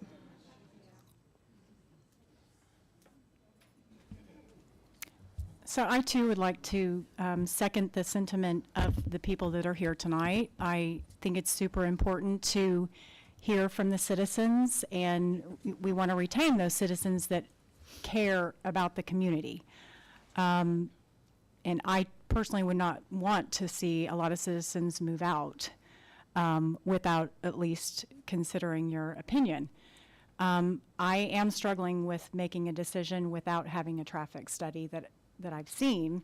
I also wanted to ask, do you know how far in advance the traffic study looks into the future as far as there's other development already planned for further down Elm? And so are those factors taken into consideration for 24 months from now in the current traffic study? I do not have the details. This is a land use conversation, so I will not dive deep. I'm not a traffic engineer. I don't do traffic engineering for a living. There's a lot of nuances about traffic studies that I just don't know the answer to, but I am very happy to get that information to you. Also, when a project comes, even if a traffic study says, we had a property recently come to the Planning Commission, and it looks like it could have a tremendous negative impact.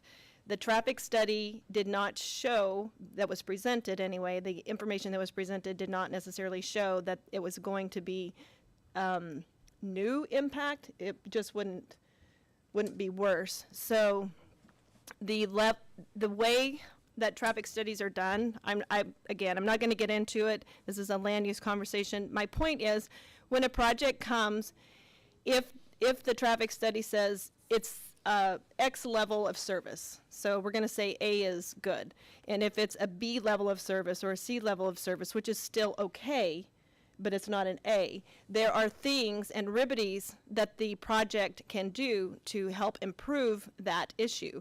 So it could mean, how do they access? Maybe they provide additional access road. Maybe they provide, there are all kinds of things that the applicant or the consultant can do to make the project work, even if there's a B level or a C level of traffic.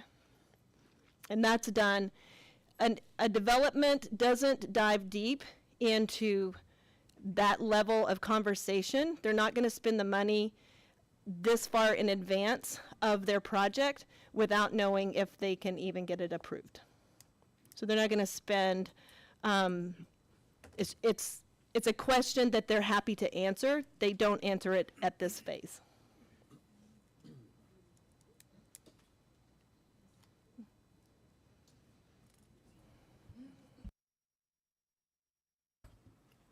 Mr. Chair, I'd like to make a few comments as well.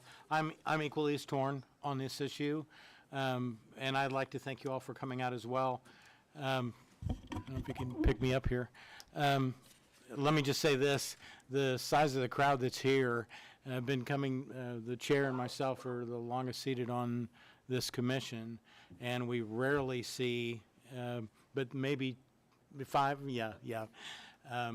if this size of crowd had been out for the Horizon study that we did when we passed the comprehensive plan, we'd have a lot more regular input from the residents when we're making these strategic plans and comprehensive plans.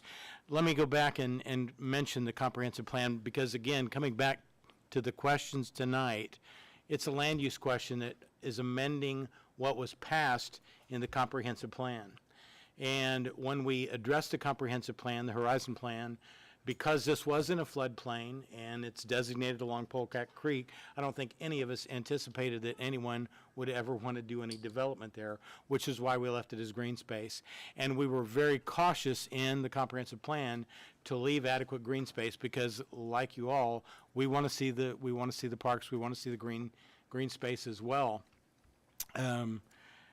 I've been a resident of Jenks since '88. This was when we came to Oklahoma. I settled here with my family, raised my family here for the same reasons that you did. I've been involved in city planning at an international level, and I've watched some of our other communities around the area that did not do a good job with development and planning, and they grew too fast, or they couldn't manage what they have. From a standpoint of the way I've watched Jenks do this, we get a packet like this every month. We got 175 pages we had to read through. We don't get compensated for this. We do it on our own time. And I have concerns like you all about the traffic. And I think the one legitimate concern that you do have about the traffic, I share that as well. But the challenge that we have with the traffic is not related to this project. The challenge related to the traffic is the bedroom community that we've established. Because, and I'm not going to, this is a rhetorical question, I'm not going to ask for a show of hands, but I would guess that the majority of those here in this crowd either work in Tulsa and not in Jenks, or that within the last week, the majority of you have probably shopped in Tulsa Hills or in South Tulsa, and where you want to see streets improved and streets widened. While we don't like taxes, I'm opposed to taxes myself, but the bottom line is we can't widen Elm, we can't widen Elgin unless there's tax revenues to do that. And so this is a balancing act that we have to go through. And I don't like to pass issues. The Planning Commission is here to try to advise City Council and to give them feedback from a planning standpoint. So I don't like to pass the buck and table things and then let them have to deal with it and then make you guys come out for 2 or 3 meetings when we can try to resolve some things here. Couple of things I would suggest for those of you that came out because you're motivated on social media to come out, I would suggest you take that same energy. We have a program with the Chamber of Commerce. It's called Leadership Jenks. And if you go through Leadership Jenks, it's about a 9-month commitment now? 9-month commitment where you're going to a meeting and you'll learn about the planning process, you'll learn about our governance, you'll learn that whole balancing process of how do you get tax revenues, how do you meet the residential needs. Because some things that came up here tonight, if you go through that program, you'll understand that property owners, the property owners that own this property right now, where you're concerned about trees that are being moved, it's agricultural. If you own property, agricultural property, you can go out and do anything on that property that you want, and nobody can have a word to say about it. If you want to level all the trees, you can do that. There doesn't have to be an environmental study. The only time an environmental study is needed is if something has been designated by the state or federal government as a protected wetland, and that has not been that has not happened to these areas. So the property owners have a right. From a standpoint of zoning, we also try not to table things. Because if we're looking for economic development, sometimes if we look at the Outlet Mall or other projects that went to Tulsa, Tulsa dragged their feet too long, and those projects came to Jenks or came to other community areas. So we try not to push developers off. We try to do things that are going to be beneficial to the entire city. The other thing that I would say too is we all like to look out and see the trees. We love to see the river. We love to see the open land We want to live in the country. I'd love to live in the country myself. But the idea is if you want to live in the country and you want to protect that, you probably should live in the country and not live within city limits. Because the reality is, and I've said this in other meetings before, if you like the property that's next to you and you want to keep it that way, you need to buy the property. That is a real situation, because so many people say they like the trees next door, but it's a challenge if you don't own that property. As long as the developer or owner of that is developing it in a way that's consistent with the city code and the zonings, there's not a whole lot we can do about it. Now, having said all of that, I will say that this is a process. The land use discussion tonight is simply going back to what we passed in the comprehensive plan. And we already heard tonight that what we're talking about is a 5-acre tract. I would expect that there's some of you in Aberdeen Falls that probably have property that may be larger than 5 acres now. So we're not talking about a large section that we're talking about modifying. Okay, maybe not. I've been up in Aberdeen Falls a few times, but I don't know the lot sizes. But the point is, though, we're not talking about a large tract of land. And where we were talking about the traffic, we need the expansion of 106th over to the river for what's going to be going into the outlet mall. So part of this is actually designed to help alleviate the traffic. Last comment I'll make is that how many of you actually walk that land or have access to it right now? A couple of you do? On the east side.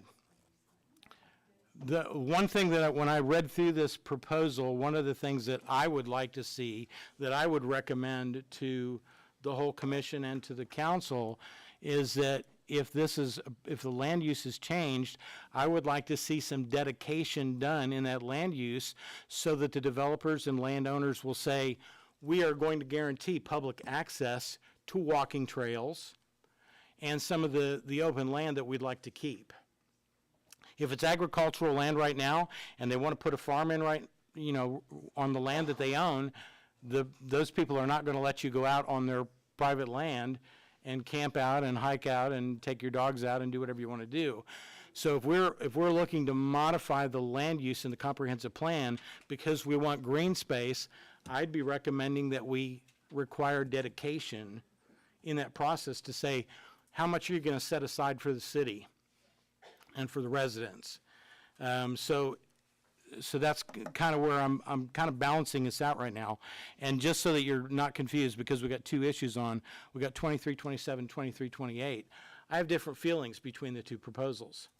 2327, where we're talking about the east side of Elm, when we went through the comprehensive plan, we have very few arterial streets. And if you want retail, if you want local retail, if you want a place to shop, if you want a bakery, if you want to see your dentist, those arterial streets have to be used for that retail shopping. And anytime we eliminate our arterial street for any retail, that hurts the tax revenue, which hurts everyone. So again, there's a balancing act here. The process is land use. If we modify the comprehensive plan on the land use, that does not impact zoning. That does not impact any development. It doesn't impact any plats or any site plans, because those are all separate processes. If we say as a commission tonight, we want to send it to city council with a recommendation with some restrictions, any development that would happen would have to come back before us, and we can give it a thumbs up or thumbs down. And I don't know how many of you sat in these meetings before, but typically I'm a voice of objection when I see things that are coming up that might impact traffic. We had one just in the last meeting where we had somebody that was going to open up a coffee shop, and I was concerned because I know the intersection. I drive these intersections and I check this stuff out. So if we say yes tonight, it's simply to move the process forward so that we can, again, get the time for the traffic study, not table things, not push things off to the city council, but we are not going to rush in and do something that's going to have a negative impact to this community. We are members of the community, we're your neighbors, we're your residents, and we're here to serve you. Thank you. Sorry to grandstand. I'll put my soapbox away. Thanks, John. Any other discussion?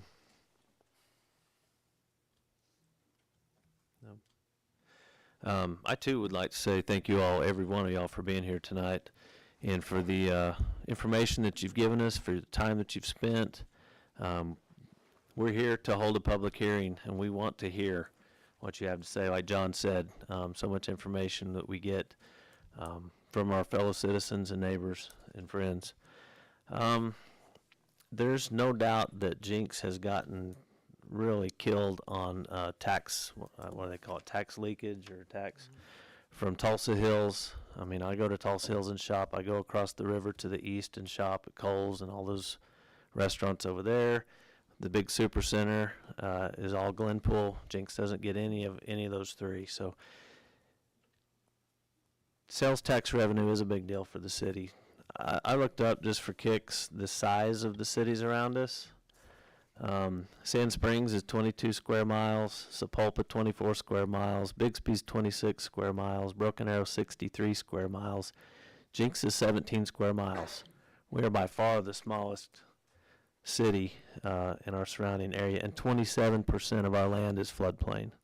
So that bumps us down to 11 or 12, square miles that are outside of the floodplain. So this is a big deal. I mean, we have to pay for those roads. We have to pay for our police, our fire, our city sewer. That's going to need a big overhaul soon, our wastewater facility.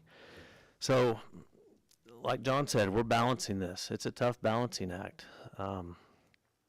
I too would love to see that traffic study. However, with the plan amendment, that's not really the place for the traffic study. That comes into effect, like John was saying. It's a process. There's multiple layers that this goes through. And if there's not even an application for any of these properties, when an application comes in, that's when some of that stuff kicks in. Engineering starts looking at it, hydrology starts looking at it, all these different land uses. And it's a long process to try and make it happen properly. Those are just my comments.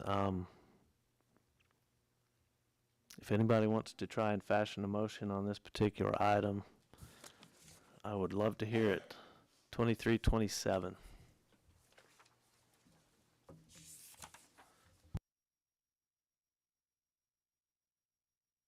Just a comment before there's any motion.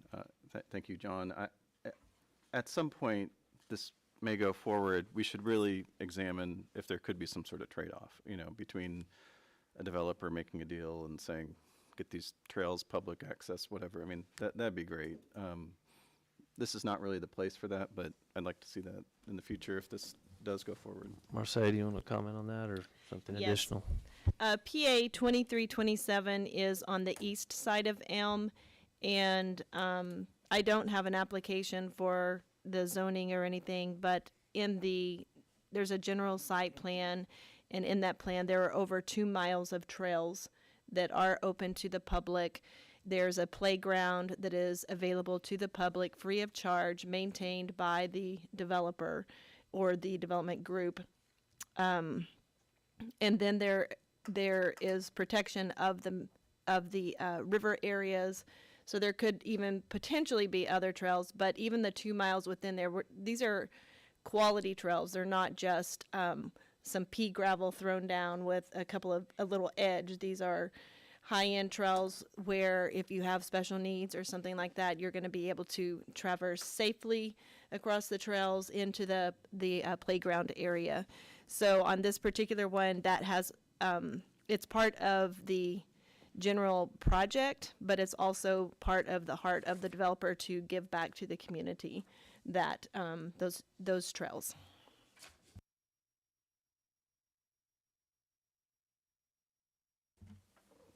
Just one more comment, and then I'll shut up. But on sales tax revenue, it absolutely is, unfortunately, the case in Oklahoma. So we do have to pay attention and be mindful of how cities are funded. There's also bonds. So I was a big supporter of the 2020 Go Bond project and widening Elm all the way to 131st, which at the time was a little aggressive, and I think we're really glad we did that. Now, that is slightly higher property taxes, but that's kind of the trade-off in Jenks. But I feel like people who move here are willing to pay that and want to see that and not just save $60 a year or whatever for terrible roads. So there are other funding mechanisms to consider beyond just sales tax, but it's certainly a huge piece. Yeah.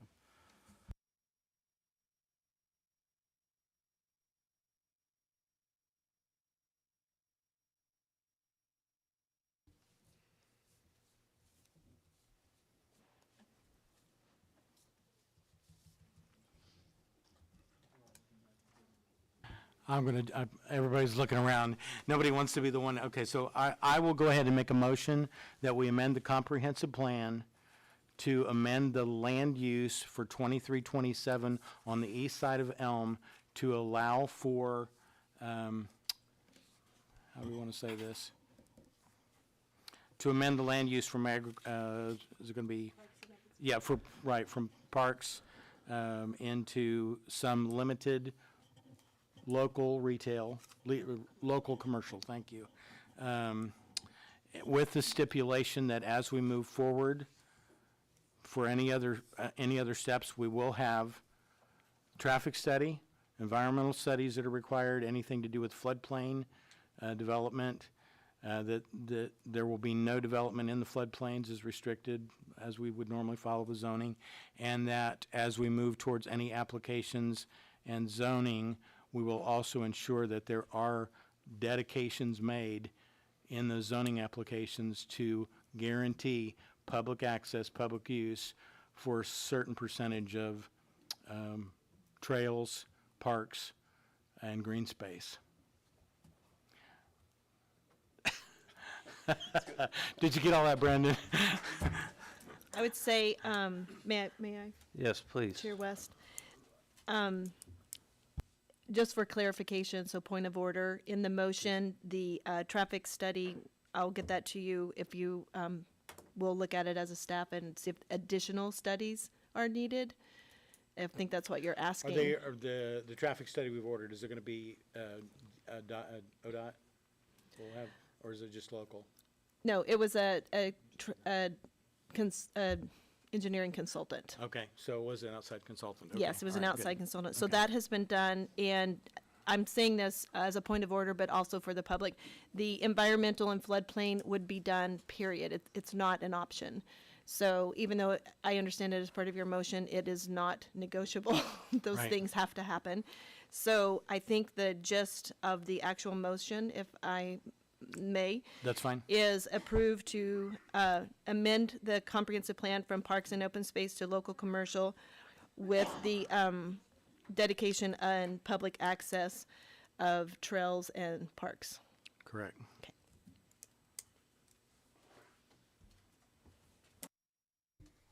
Is there a second?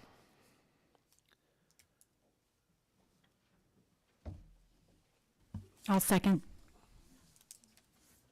All right, let's vote, please.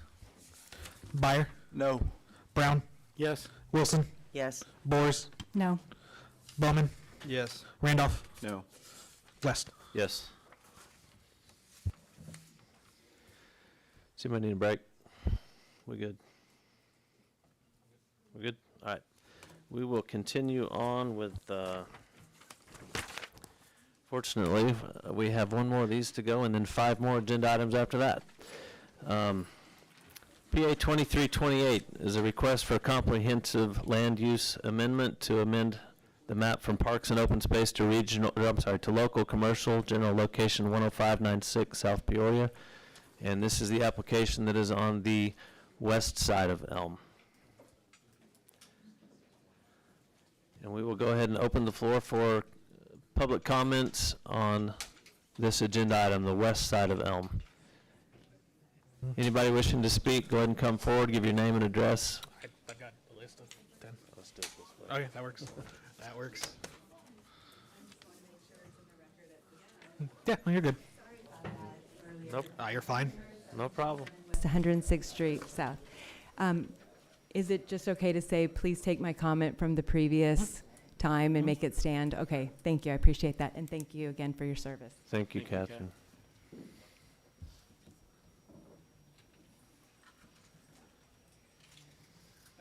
spoken once as well. Justin Little, 10531 South Koa. I just have a question, actually for you, Ms. Hilton, so I can get understanding here. I've seen personally a lot of the correspondence that's come to you around this to have distribution. Was the majority of it around traffic? I would say so. So the majority, just so I can understand. So the majority of it was around traffic. You have a traffic study that's already completed. Yes, sir. But you chose not to bring it to us tonight.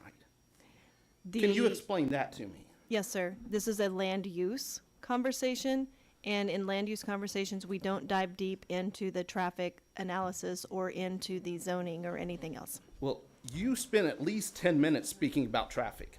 This is your meeting, so if we needed to not do it, we're not prepared to have these meetings in what the agenda looks like. You spent at least 10 minutes talking about traffic. So I just, from what I do for a living, what I've done for a living, if I came unprepared for a meeting, and as taxpayers here, we should be looked at as supervisors to a certain degree to hold you guys accountable. If my boss would not allow that to happen, I wouldn't allow that even for anybody that worked for me to be able to come into a meeting that you were going to talk about. Do you have comments on 2328? Yeah. Well, ahead, no, go ahead. we're Go talking ahead, about traffic. So I can't talk about traffic now? You can talk about traffic. Okay, then we'll talk about traffic here because this traffic is going to cause the same issue, correct? And that study is don't going to know be that. addressed by that. Is that not correct? I don't know that yet. You don't? Because you don't have the traffic study, We right? don't have an application on that piece of land to even look at a traffic No, study. but That's you have, correct. but you have a traffic study that we could look at, It's not necessary for what we're talking about tonight, sir. but she chose to.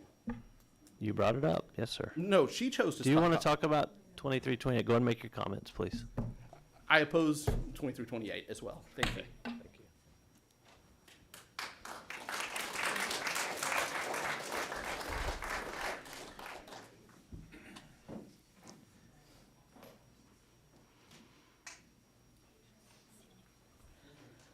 Emily Young, 12203 South 4th.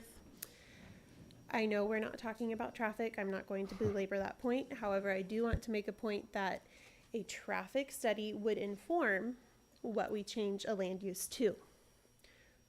So there's that. And another point, just going back to beautiful spaces. That is a beautiful space. I know we have to balance what a landowner wants and what they want to do with their land, and then just a beautiful space. Are we going to lose all of our beautiful spaces to a concrete jungle? That's not what I want. We bought our piece of property specifically because it backs up to we back up to 5 Oaks, and I get to see horses and sheep and my children. I don't have a house built behind me. Could that change someday? Yes. But for the commission to come up here and for some comments to be made that you should have known when you bought your property that this might change is disingenuous and unfair. It doesn't, we bought those properties, and I know that I don't live in that area. However, my parents do. They could not be here tonight. They're out of the country.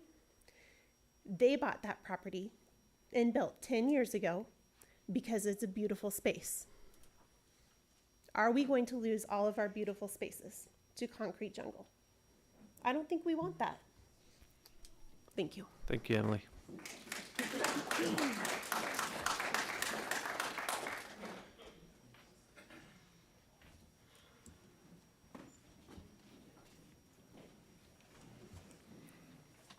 Charlotte Montgomery, 10612 South Fir.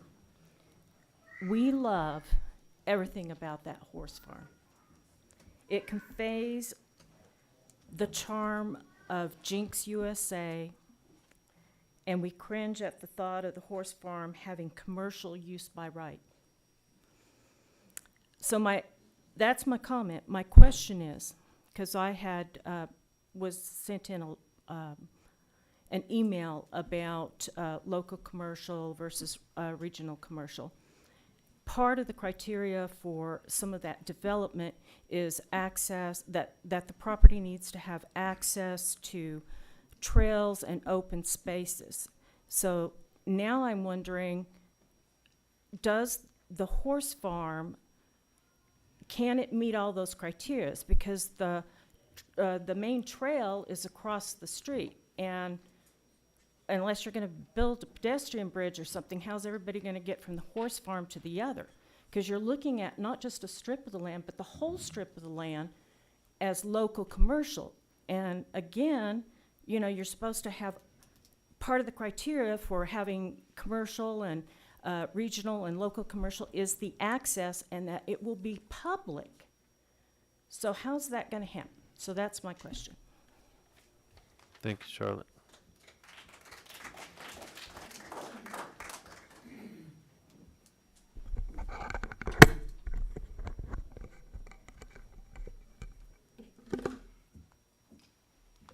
I'm Jim Chin again. Well, always was Jim Chin.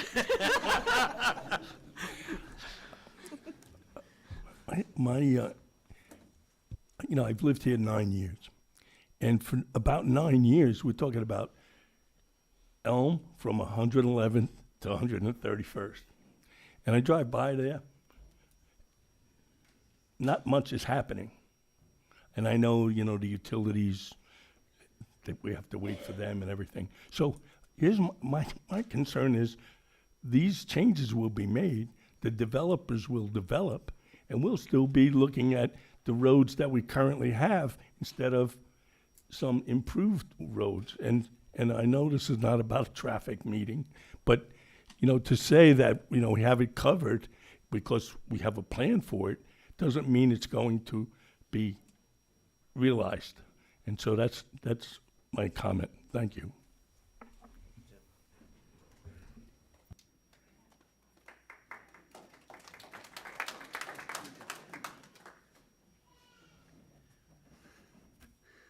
Hello, my name is Dan Gutterman. I live at 10708 South Holly. A couple of the items that I want to bring up. One of them is the Unified Development Ordinance, which directs that not to have parking structures close to the streets, kind of back them away. But in this area, because of the floodplain, it's going to force the structure and parking towards the street, exact opposite of what the ordinance calls for. So that's the first issue I have. The next one is because Elm is a divided road, the traffic from this area would have to go out onto 106th. 106th is a very narrow road. It's a hilly road also. So it's not the safest street in the city of Jenks. And the issue is that all these people coming out in that close proximity to Elm is going to bottleneck it. It cannot be widened. There's no easements. There's no right-of-ways. It's not going to get any wider than it is currently. So that is going to be a real safety issue, because if you travel on 106, if you live in those neighborhoods, you know that there's a hill and then there's an entrance to a development right on the other side of that hill. So when you come out of a development, whether it be Aberdeen or Stone Bluff, it is already a dangerous thing with the slight amount of traffic we have. If you're coming out of that hotel, development, business park, whatever it's going to be, and you put into your GPS, I got to get to the highway, it's going to take you up 106, it's going to take you down Elgin, and that is really going to be an unsafe thing. So those are my areas. Elm is Elm. I'm sure you guys, you have a plan. I don't know, one of the things that never got discussed, when is that construction going to start on Elm to 131st, the widening? Okay, so in the next 5 years? 2 years. I mean, to have it done. Okay, so that's, because that never came up. Okay.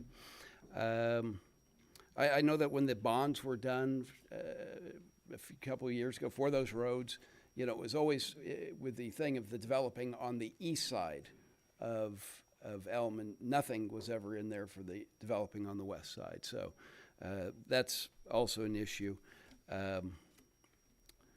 And, you know, the other thing on the TIF, I know that there's TIF dollars that are available on this thing. To me, TIF is to bring in really the things that are the big projects you know, the outlet malls and things like that. Not something that's this small is not really as beneficial to be using those TIF dollars on than some of the other projects that are still coming down the road.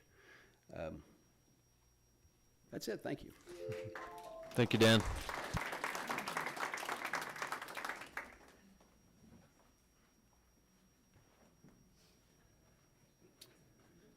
Thank you for taking your time here tonight. Doug Wentz, 1210 West 108th Street. Seeing as there's been a decision already made on the east side of the road, I'd kind of like to throw this idea out to the committee, and that is respecting the landowner rights and the balance of what we're trying to do with the tax side of things. I wonder if the landowners would consider, I get it that they don't want it to be ag forever. Can't make money doing that way, but you have residential to the south, you have residential to the west, you've got the creek to the north, but maybe they think about, I know they're not asking for this, but this be rezoned as residential. You have a buffer there between that and what is now being proposed across the street. Seems like it could be a good balance. Might keep the neighborhoods a little bit satisfied at least, and hopefully bring a balance to the whole overall project. Thank you.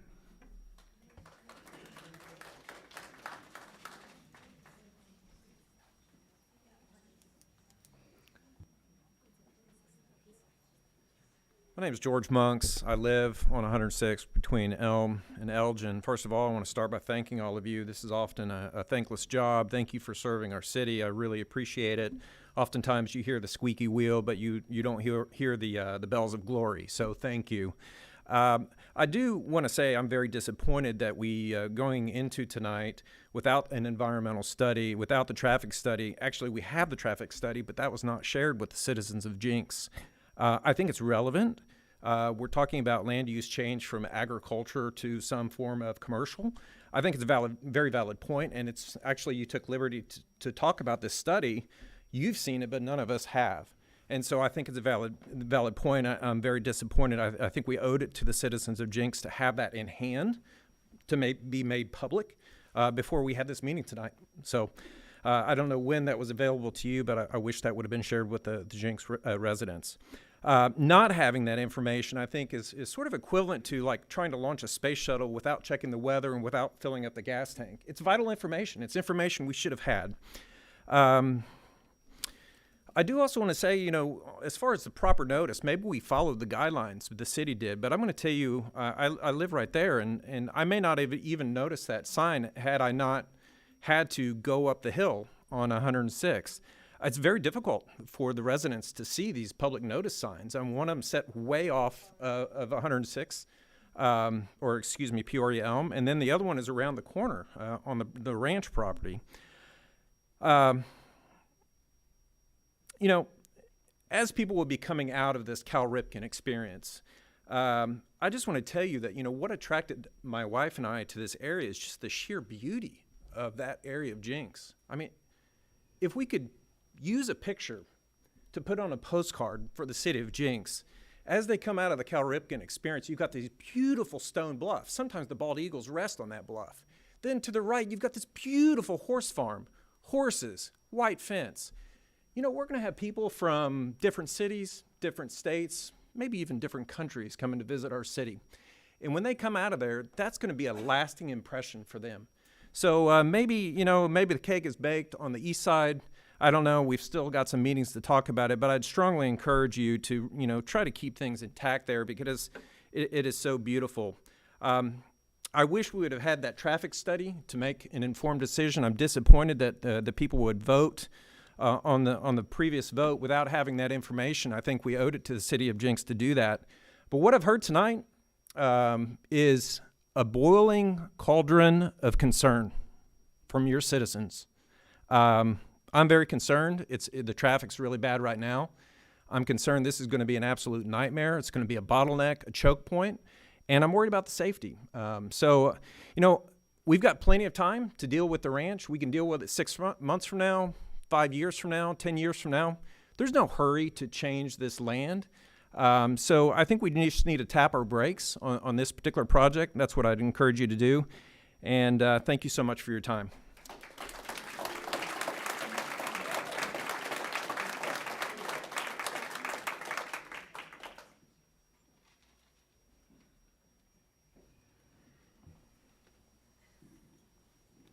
Anybody else wish to speak on 2328? Yes, sir. My name's Ed Cameron, 1308 West 118th Street South. I moved to Jenks in 1982. There was no Aberdeen Falls. There was no Louis. There was none of that. And I understand urban development. I get that. And if we don't grow, we're going to die. But we've got Main Street now where you're trying to develop Main Street, and you go through there on Saturday and you can't even get through there.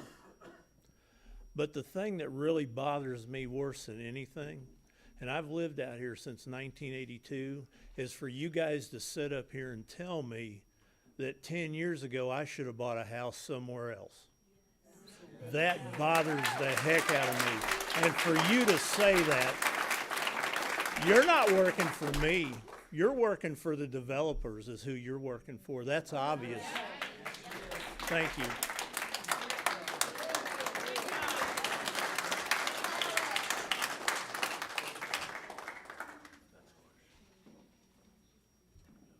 Does anyone else wish to speak on 2328?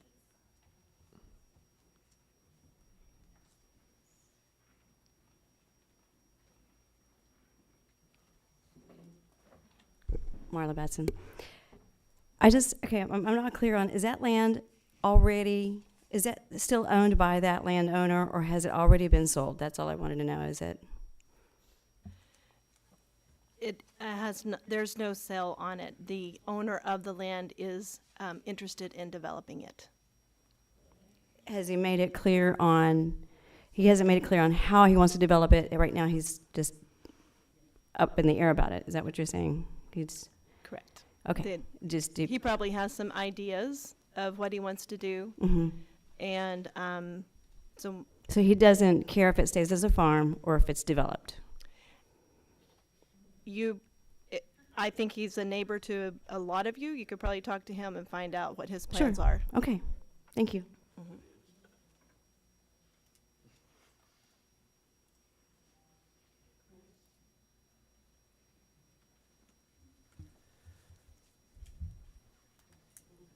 Any other citizens' comments?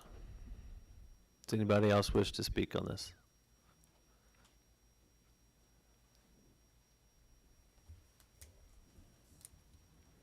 Josh McFarland, 5102 East 108th Street in Tulsa.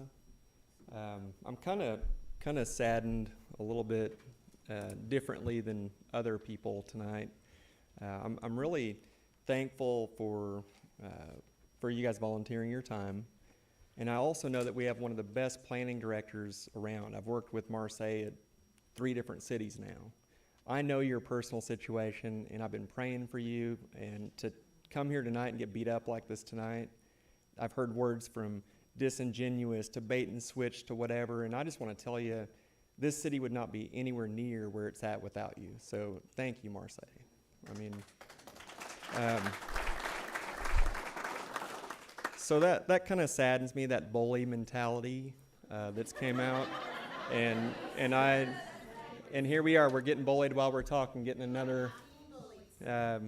So, you know, having the signs that were placed illegally all the way up the hill, when they could have just went right to the horse's mouth, pun intended, and spoke with the homeowner that's their neighbor that owns the ranch, one of the owners, they could have just went and talked to him, but instead they knocked on every door but theirs. So the gossips on Facebook of what we're doing, what we're not doing, it's been ridiculous. There's people involved with this. There's real dollars. There's real families. They go to this school. We have businesses in this town. We have families in this town.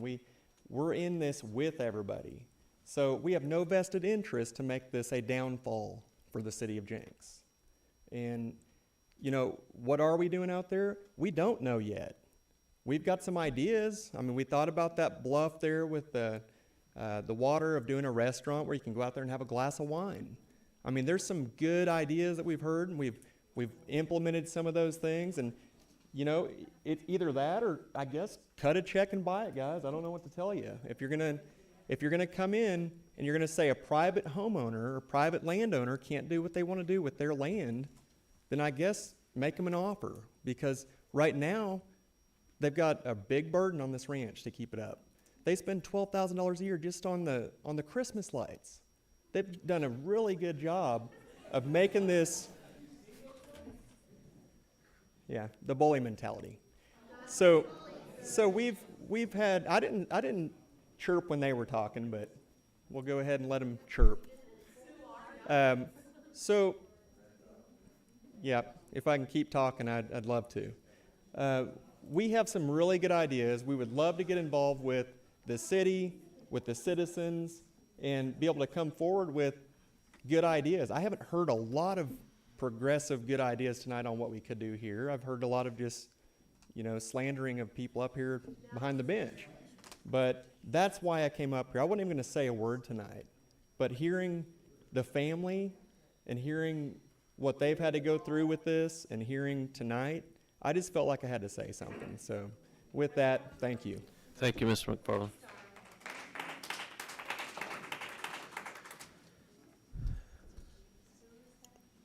Anyone else wish to speak?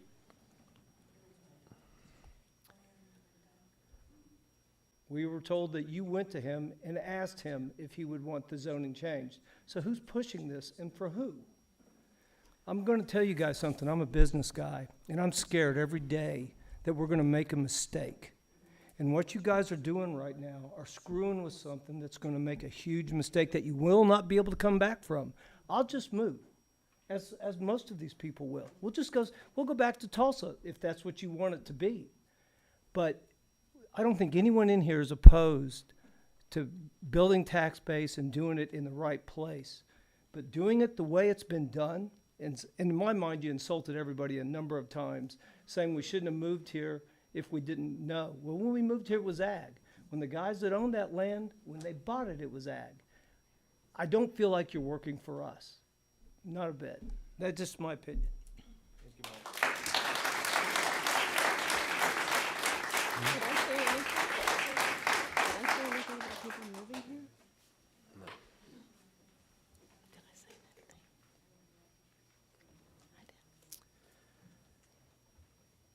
Anybody else wish to speak?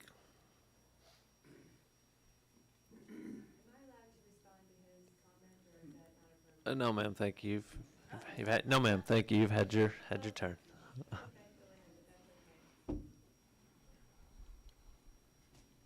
Right. Anyone else? Okay. Seeing nobody, we'll go ahead and close the floor. Back to general discussion amongst the Planning Commission on item 2328. Chair, I know there's a lot of people here. I don't know if we want to give an additional 3 minutes for a response to both sides or not, and then talk internally. It's up to you if you want to reopen the floor, but I kind of want to get all the input we can get while we're here. It's your call. A response from who? I don't recall your name.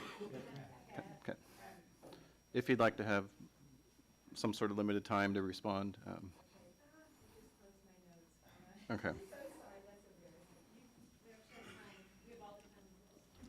Well, We have 5 more agenda items as well, ma'am. So just to say one other thing briefly, it's a little hard to consider this in a vacuum. I know we're having this land use discussion. Ideally, I'd kind of like to have a land use and, specific proposal, because then you could talk about, where's the parking go? What's the site plan? How many people will come or go? What time of day? It's sort of just this theoretical discussion a little bit, which is what I'm struggling with. But there are, these real concerns. So, I'm kind of, I think, a no again for now, but not a no forever with the right planning conditions. And John, I appreciated your conditions on the east side for trails and access. I think that's a nice balance, actually. But anyway, I don't know if we're ready to have any additional, I don't mean to pressure you.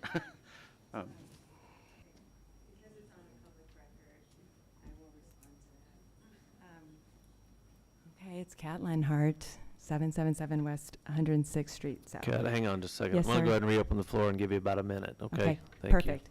I just wanted to make the comment about the land use. I think part of the process that is uncomfortable for a property owner is that this is part of the process when you own land. The TIFs, I believe, are what started it. When the TIFs came in at under 10%, the public didn't have to be notified. So we were not able to connect the dots to any of these land use map amendments and where they might head to as a commercial entity. I did talk with the ranch owner. I had a very productive conversation with him. I think he's highly in tune with the needs of the residents, and he's having another look at this. So my previous comment about does the city need the land for something, that is what I'm asking, because why would it be modified and why would you go to him? So you don't have to answer that question. I'd just like to have that as part of my comment. And then quickly to wrap it up, mention was made about us being more involved. I did read the comprehensive plan in 2020. I know that 787 participants participated. We have probably, 200 people here tonight, so it's a pretty good crowd. And I would say those same sentiments that were expressed in the comprehensive plan are the same sentiments that were expressed tonight, that they would like to see the land use remain, that the floodplains are not desirable for development, and they are a very desirable characteristic to make Jenks unique. Thank you.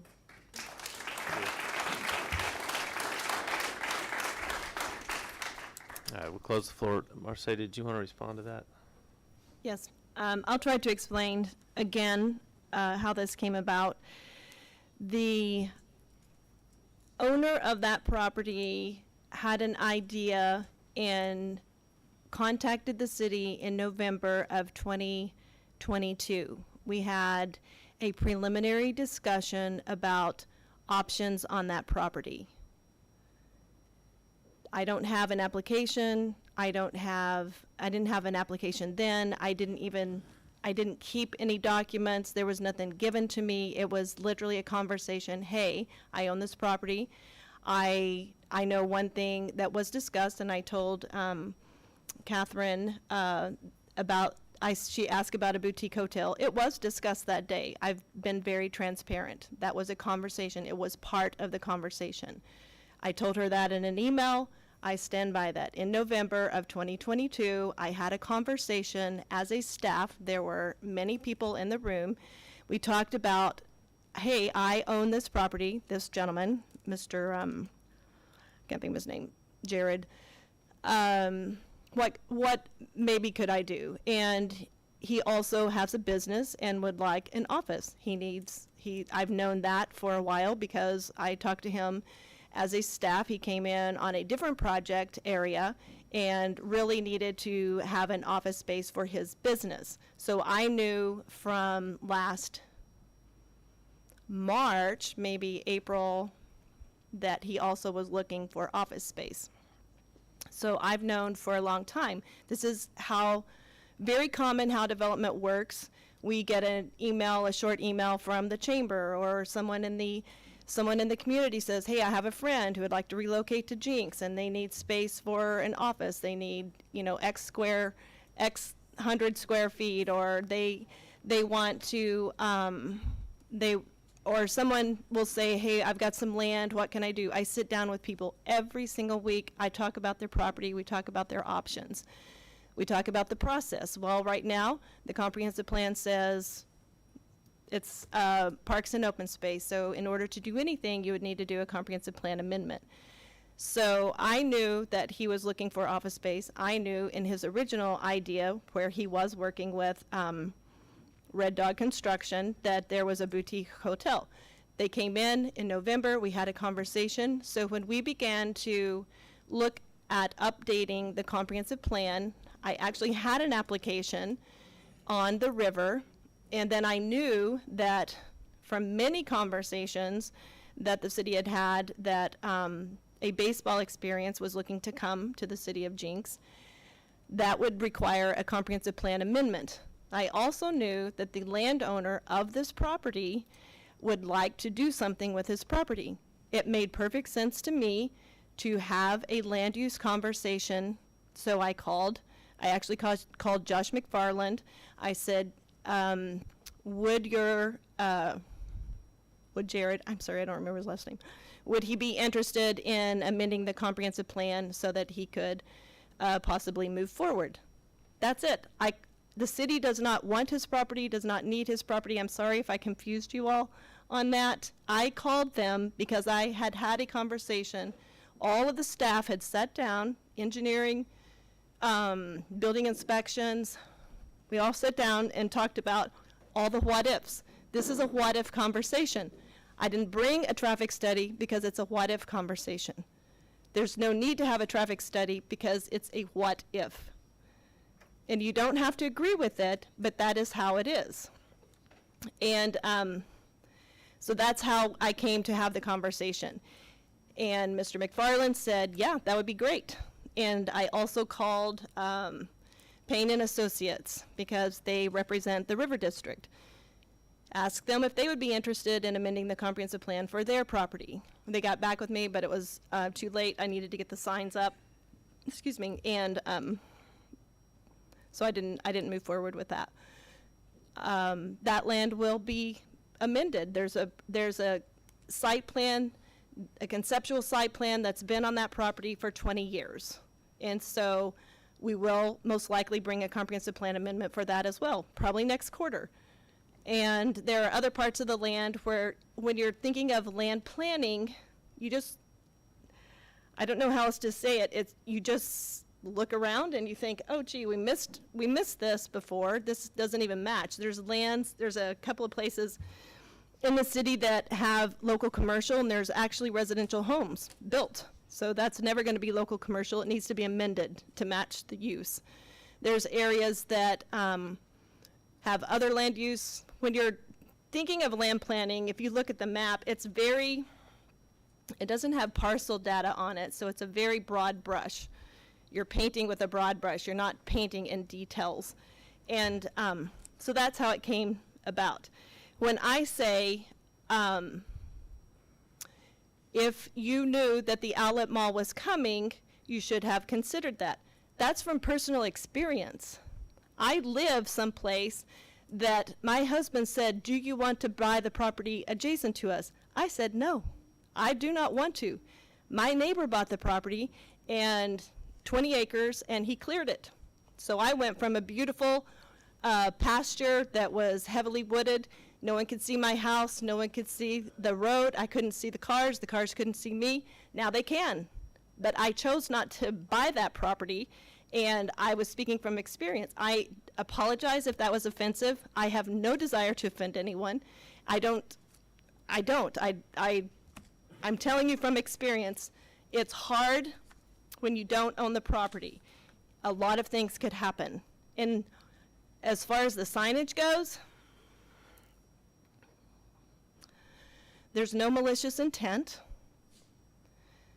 We previously used to do a sandwich board, so the little A-frame. You had to get out of your car, you had to go pick up a piece of paper. If there was a piece of paper, you might risk your life to get the piece of paper, and the piece of paper wasn't even there, and all you knew that there was a sign, and then we might get it replaced if we knew that there was a piece of paper missing. And last year sometime we changed to doing the large yellow signs. It's similar to what the other communities use. When it comes to land use, most communities put it in the paper. That's it. So unless you sit down and read the paper every day, you're not going to know that someone amended the land use map.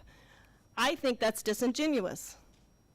I said when we adopted the comprehensive plan, it was all done when I got here. I said, hey, let's do signs. That way the people that it most impacts will know that something's happening on the land adjacent to them. That's as genuine as you can be. It was very deliberate. It causes me a lot of heartache, a lot of headache. I have to deal with a lot of things that would have been a lot easier if I just put it in the paper. You know what I mean? So I try really hard to make sure that the public does know what is going on. I try to communicate that. The position of the signs is not always great. Sometimes I know, sometimes I don't know. I'll try to do better. Brandon works with me to help get the signage and things out. Anything can be improved. But the idea that there was some type of manipulation is just not, it's not true. The signs were put there. They're very deliberate. I wanted you to know that this was going to be a conversation. I wanted you to be able to participate in that process. And it's hard. It's a hard conversation. And things change, and property owners have the right to ask for that change.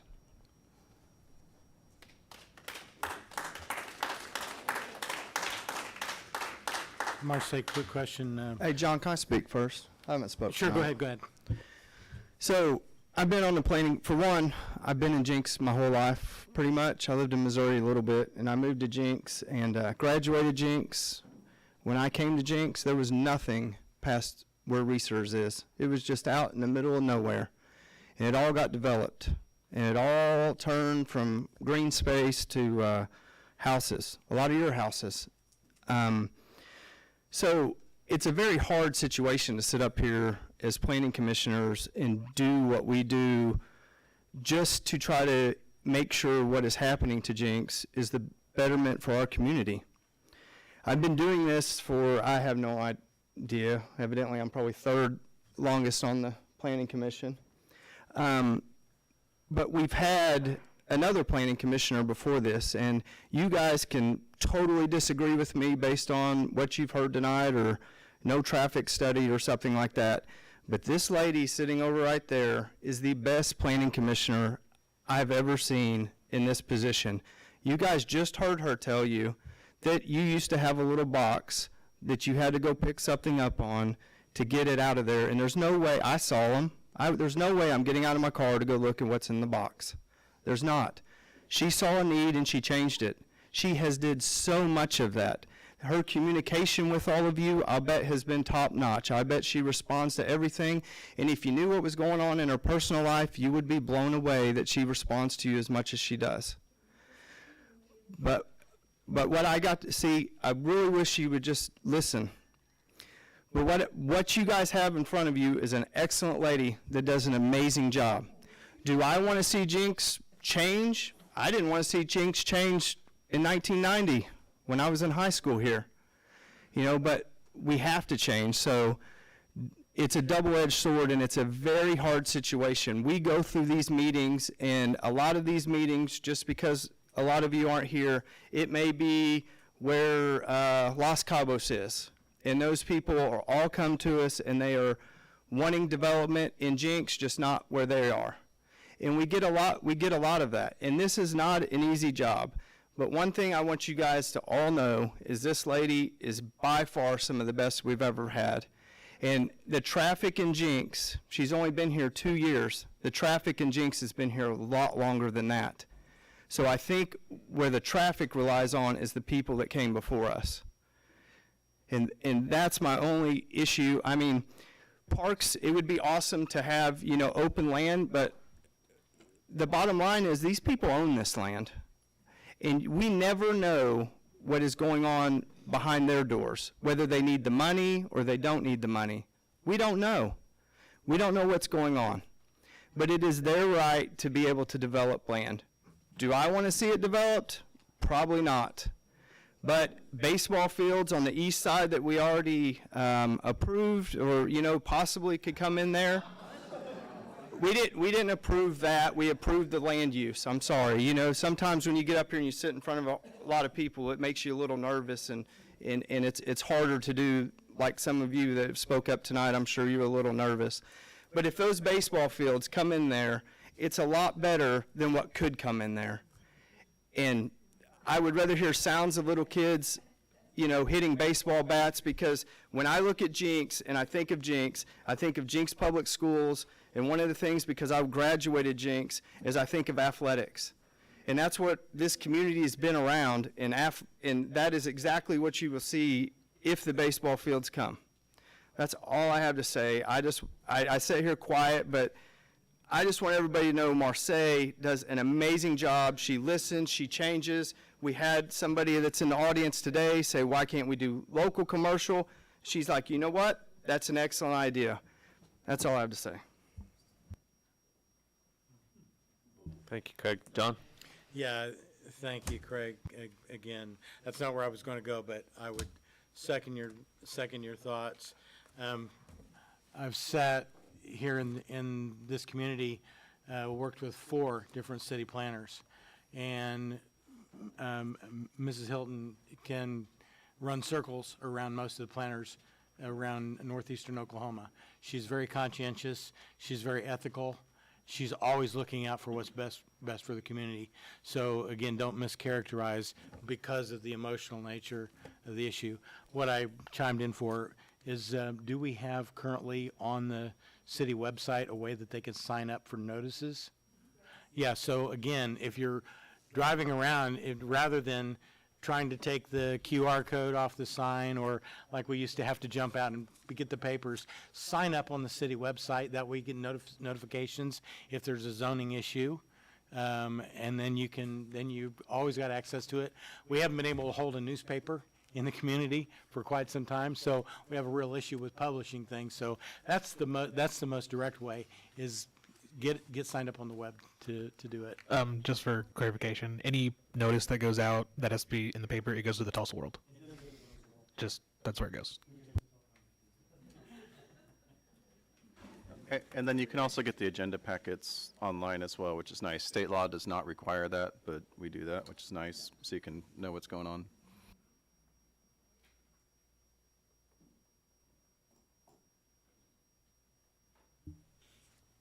All right, we got 3 options. You can approve with conditions, or deny, and we need to make a decision here tonight. We've heard a lot of comment, had a lot of good discussion, and let's move our business forward.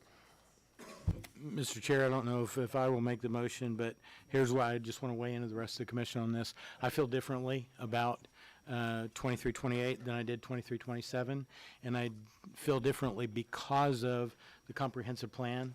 The very fact that this is on the west side of Elm, and it backs up. It's not connecting to anything farther to the west. It's not needed to connect to the development that we have to the river, to the outlet mall, or any of the plans that are there.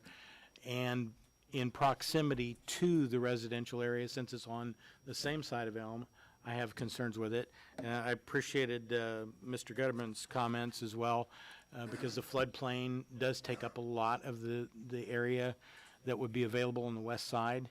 And I'm just not sure that even local commercial on the west side is appropriate. East side, yes, but the west side, I don't feel like it's consistent with what we've done in other areas. So it's just my comments there. I don't know how everybody else feels on that.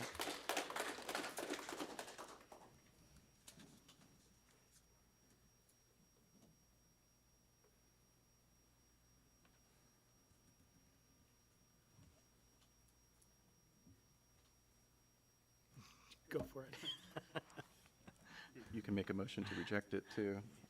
That would probably be, that would be my motion, would be to reject 2328 as proposed at this time. I would second that motion. Was that a motion, John, or was that? That was a motion, Okay. yes. We have a motion and a second to deny. Let's vote, please. Byer? Yes. Brown? Yes. Wilson? Boers? Yes. Bowman? Yes. Randolph? Yes. West? Yes.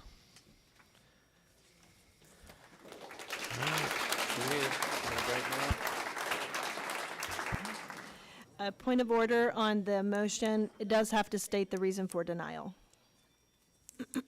Inconsistent with other measures we've taken in the comprehensive plan. It's not the best use, highest and best use.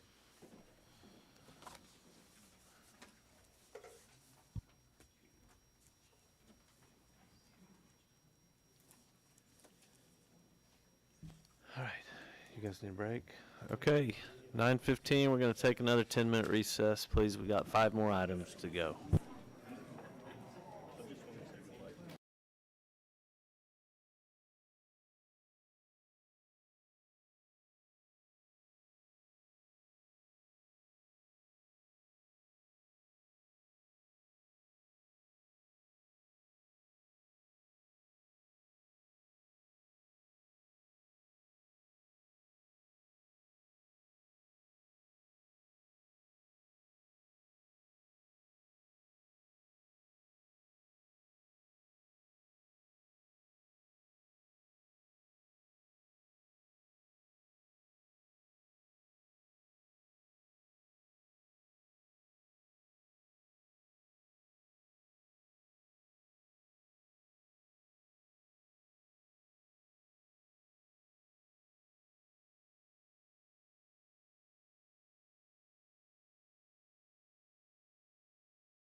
6:30 p.m.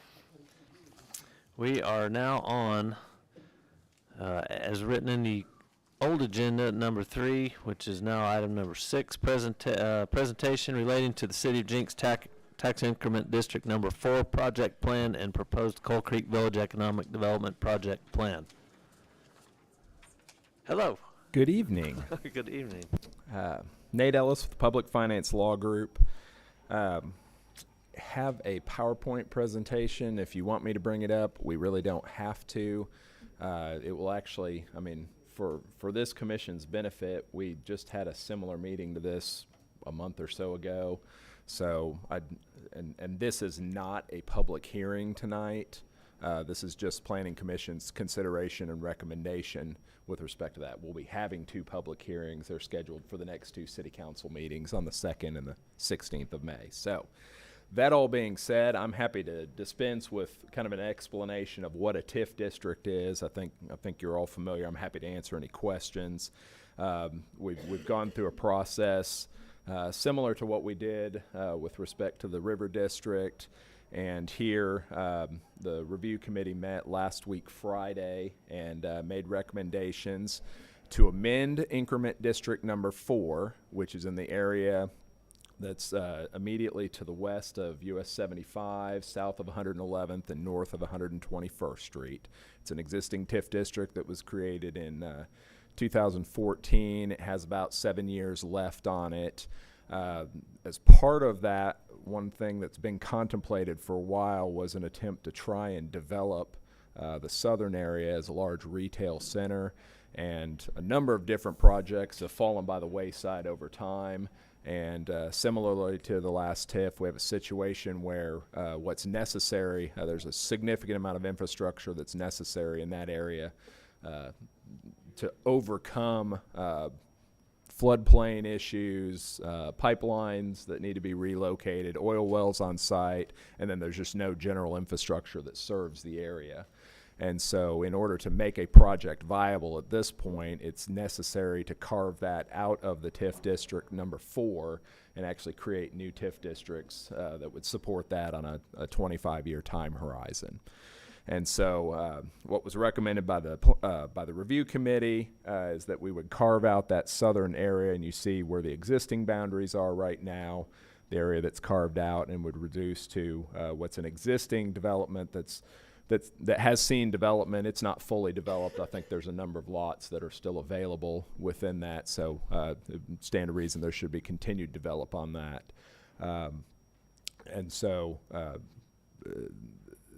what's before you is consideration of whether or not to go ahead and remove that property. And then the next part would be to create 2 new increment districts that we've termed increment district D and E, so that we didn't confuse ourselves, since we already have A, B, and C that are pending, that have been created but have not been named because they haven't been triggered formally by the council yet. So increment district D is the area that's right on the corner of 121st and 75. And what's proposed for there is a large retail center, power center that has a number of out parcels, that is a very well-developed proposal at this point. There's representatives of Sooner Investments that are here that'll be happy to answer any questions you might have on specifically what they're doing, and maybe they can come up here in a minute and if you've got any questions. And then District E, which is the area that's immediately further to the west, that right now there is not any specific proposal for development with that, but it's anticipated that that will continue to develop, possibly as an expansion of the Coal Creek Village facility that would go on increment District D, or perhaps as just other additional development in the area. And I think if you flip maybe to the next page,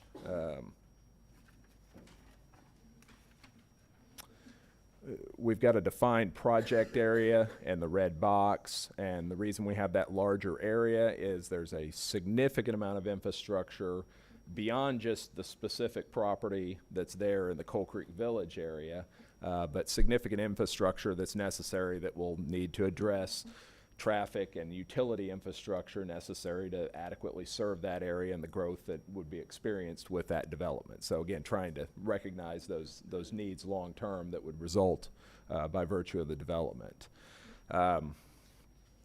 So on the next slide, we can talk about the project costs.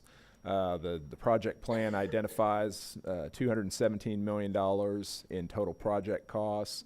There's $42.6 million that's associated specifically with the Coal Creek Village, and that's kind of internal within Increment District D. And then there's city infrastructure projects of $174 million that have been identified that would support additional development, Increment District E, but then also a lot of supporting projects. We've got a list here in a minute. And then the revenues that would be generated from this, and what's proposed is similar in structure to what we proposed on the last one. It would capture 100% of the ad valorem revenues. 25% of that would ultimately be flowing to the school district. It would capture 2 cents of the 3.55% sales tax that the city levies. If there were, and there are not any plans at this point, but if there were any hotels that were developed in the area, it would also capture any hotel tax revenues that were generated. And so the additional revenues would be used for potential debt service, financing costs related to that. And you see the school district capital costs that we've got identified there. That represents the portion based on initial development projections. We project just off the Coal Creek Village that you'd have on the order of about $13 million that would be flowing through to the school district. You know, and that number could, on full development of the entire area, could potentially be on the order of $30 million over 25 years. But that $30 million is really, that's kind of a guess. So, so next slide. Based only on the Coal Creek Village, and we didn't try to endeavor to come up with a land, I don't want to say land use plan after all of that, a specific development proposal that has specific buildings. I knew that would get a laugh, that's why I said it. We did not try to endeavor with a specific layout for that development because there's nothing proposed at this point, unlike Coal Creek Village, which is very well developed out. So based solely on the revenues of Coal Creek Village, it's estimated about a little short of $52 million would be generated over the term of the TIF district. Just under $39 million would be going to the project cost, just under $13 million would be going to the school district. Estimated about a total of $330 million in total sales tax, state, county, and city. Really, most importantly to the city, is there's about a little under $140 million that would be be captured from the city's portion of it, of which $78 million would be going to the project, and about $60 million would be coming into the city. So. It's a total revenues of about $130 million all totaled, and we would expect similar order of magnitude revenues on the other project as well. So next slide. I think we jumped a couple. No, maybe not. Similarly, the city manager will be the designated person under the project plan to administer it. We do anticipate that some portions of this will be assistance in development financing. Would anticipate that the developer would undertake the costs of the Coal Creek project costs that we've talked about, that $42.6 million. They would undertake that, help facilitate financing for that ultimately, that would be then taken out and secured by the future TIF revenues. Infrastructure projects that the city undertakes, the other projects, those will all be subject to competitive bidding, as they would be any ordinary city project would be. It's anticipated the city may very well likely find other sources of revenue. They may use utility sources, or there may be geo bonds involved at some point that help facilitate some of the projects that have been identified. And I think that's on our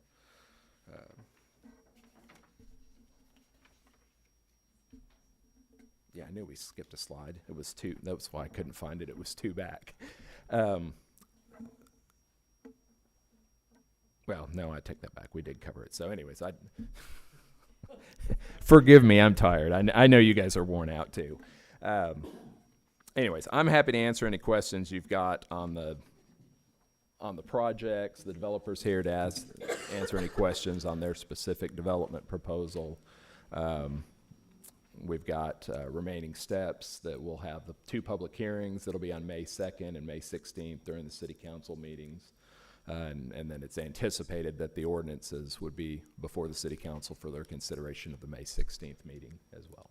So, you know, I can talk for a lot longer, but I don't think you want me to. So. But thank you for, we did do our homework and remember last month, so thanks for skipping through that, and I did review the materials. So, couple specific questions. So, like, how was the TIF border drawn? And the reason why I'm asking is, you know, I'm a little hesitant / wondering, like, you kind of want to prime the pump. I think you mentioned last time in Spark Economic Development. For a specific project, you know, and nearby, which might not divert TIF revenues. Now, perhaps that's needed for infrastructure improvements that wouldn't happen but for that. So it kind of looks like it's everything. I didn't know if not, or if that's kind of necessary with Marseille. You're way more up to speed than I am on kind of what infrastructure might be needed where, because I know there's a lot lacking in those areas. Maybe you can kind of answer, like, how was it drawn? Is it just everything? Is it limited? Some of the biggest infrastructure needs that the city has is water and sewer, and bringing it all the way down to 121st Street and also across. So there's a lot of floodway on the east side of the highway, but there's still a critical need to get infrastructure to the other side of the highway. And then I can't really speak to I don't know why we went, Nate may know why we went so far north. Well, I mean, we picked up essentially the same area that was carved out of Increment District 4. So it's the same. We don't really have new area, with the exception of, if you look at the maps from the existing TIF 4, you see along the street, there's a couple parcels that were carved out when it was created. Those, they weren't, they've been annexed since then, and so that's I mean, you can only include property that's within the corporate boundaries of the municipality, and so, you know, that property is now within the city boundaries, and the developer has actually, I think, been working with those to either purchase or has purchased, like the Creek 2 project, or the property in. Not yet. We're talking to several different owners. We do have more land under contract than what we started with, and have the opportunity to possibly develop more there. Yeah. So anyways, it's essentially going to be part of the development project. So that's why and it's in city limits now, so that's why it was picked up. But outside of that, it's really the same land area that's being carved out of, save for those, for 2 parcels, it's the same area that's being carved out of existing 4. I'd also say the street connectivity is very critical for especially the west side of Highway 75. So I know that was a big infrastructure need. Yeah. Trying to align roads going north with existing roads that already go south, right, instead of having additional signals and the traffic headaches that would cause.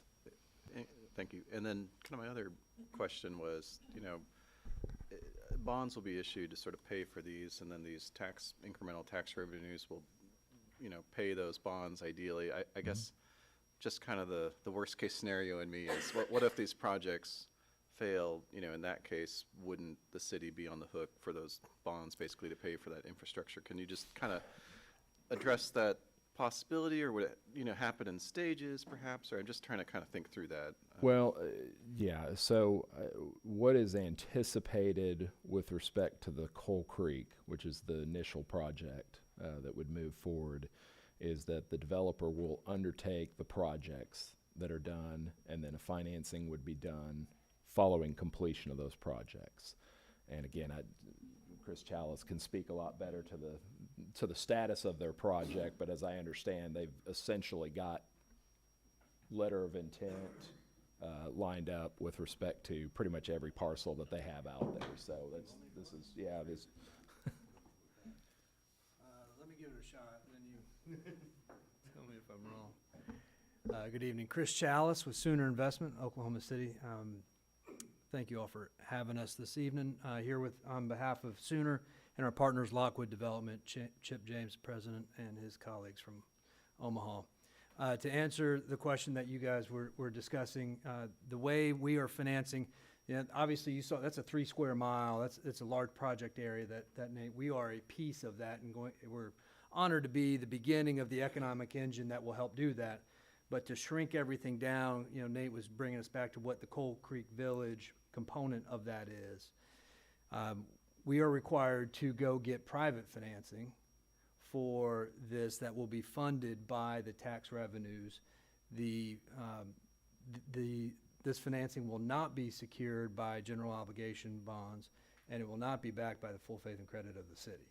So that much I can say pretty for sure. We've got to go get private financing secured by development financing assistance agreement and the project plan with you all that says that we're going to capture these funds and route them through the authority and then pay the bank back on their loan.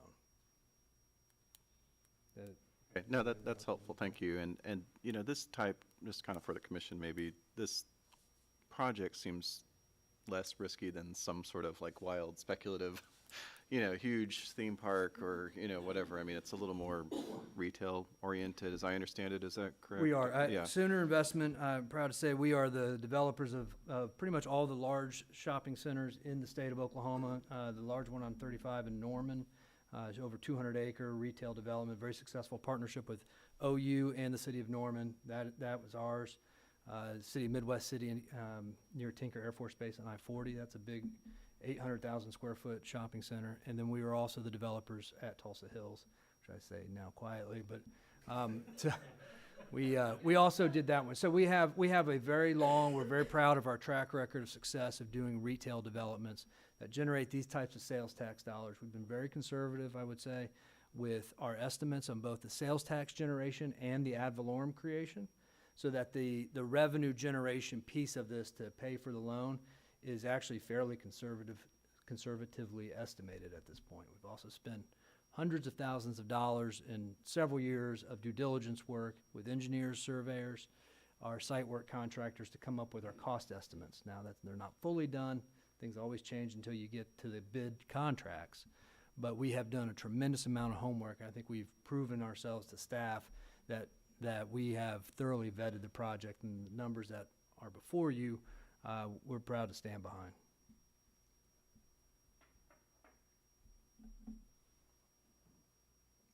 Anything else for me? Thank you. Actually, yeah, Chris, thank you for that, because the majority of the questions I had, the scope of our responsibility, of course, is the use of the land, what we recommend to the city council, and of course the TIF would tie into it, but the majority of the questions I had were going to be fiduciary questions on the financial side, which is probably more a city council discussion. Knowing that the debt financing on this is not going to be on the city helps a lot. Came back, I survived the 80s and commercial lending and real estate, and I remember the 2 attempts at Eastland Mall that failed, actually 3 probably. Just a quick question I would have here then. Let me quick scanning through. And I want to go on the record on this for the city council's benefit. Just a question of timing.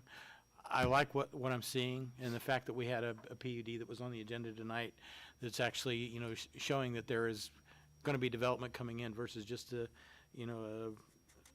speculation on the TIF. That was a positive thing.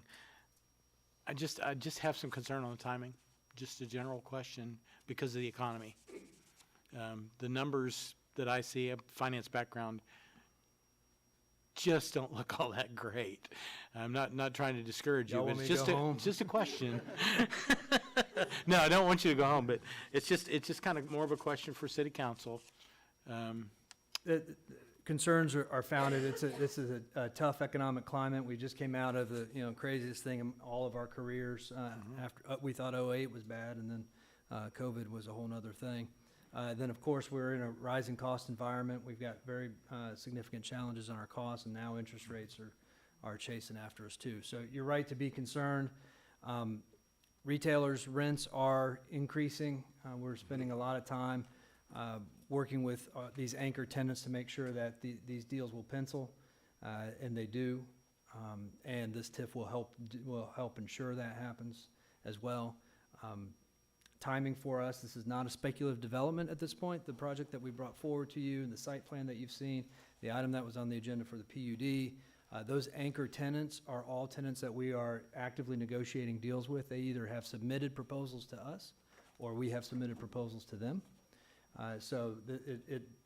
We could go through it in quite a bit of detail. So therefore, the timing of that for us is we are hoping to break ground first quarter of next year. That's awesome.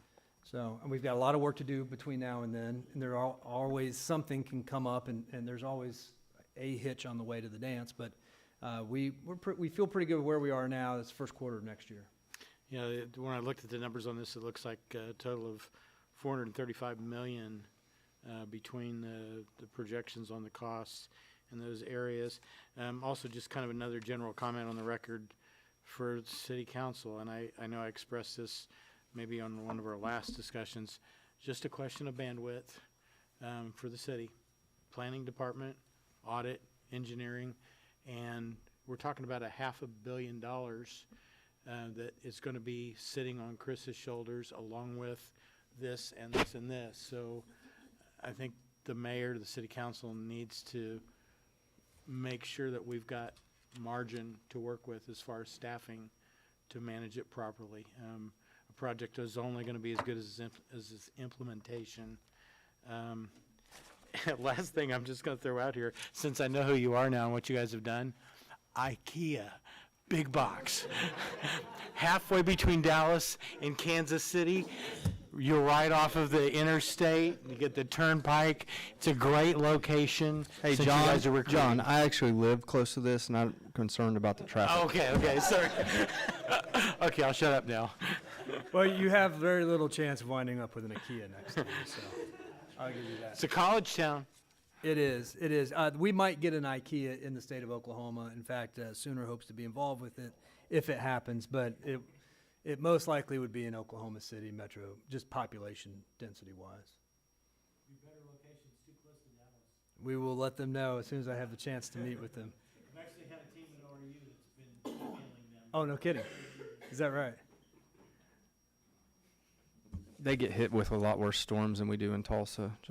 We know that well. Our Lowe's in Shawnee got hit last night, so that every time we have to watch for that. All right. Anything else from Thank you, sir. Yes, sir. Any other questions for Mr. Ellis?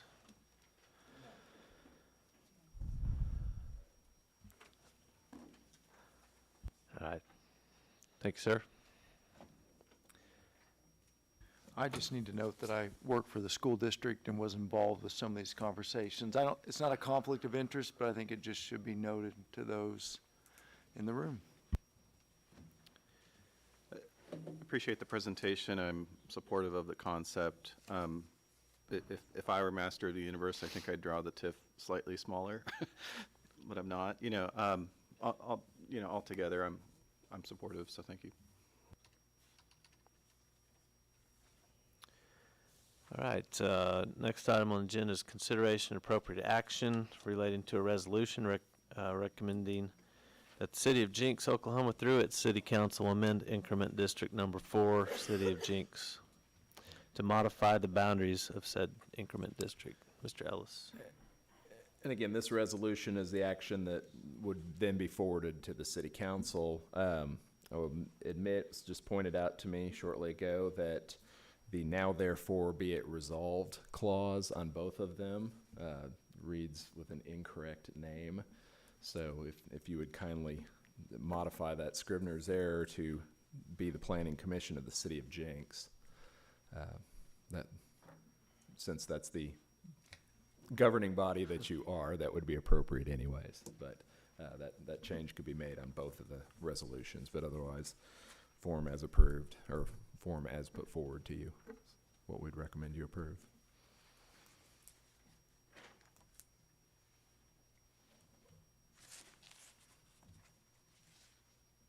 You don't need to read the resolution, do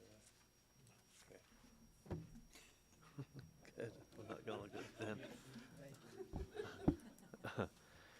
All right, is there a motion on agenda item number 4 as listed in the old agenda?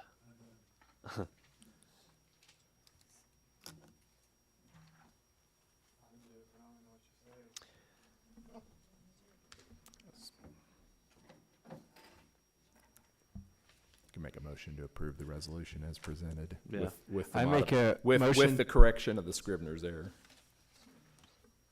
Make a motion to approve the agenda item. With the modification of the Scrivener's error. With the modification. Yes. Yes. All right, we have a motion. I'll Is there a second that motion. Let's vote, please, Brandon. Byer. Yes. Brown. Yes. Wilson. Boers. Yes. Bowman. Yes. Randolph. Yes. Chair West. Yes. Next item is consideration appropriate action relating to a resolution recommending that the city of Jenks, Oklahoma, through its city council, create 2 tax increment districts and approve the Coal Creek Village Economic Development Project Plan. Same recommendation with the same correction to be made.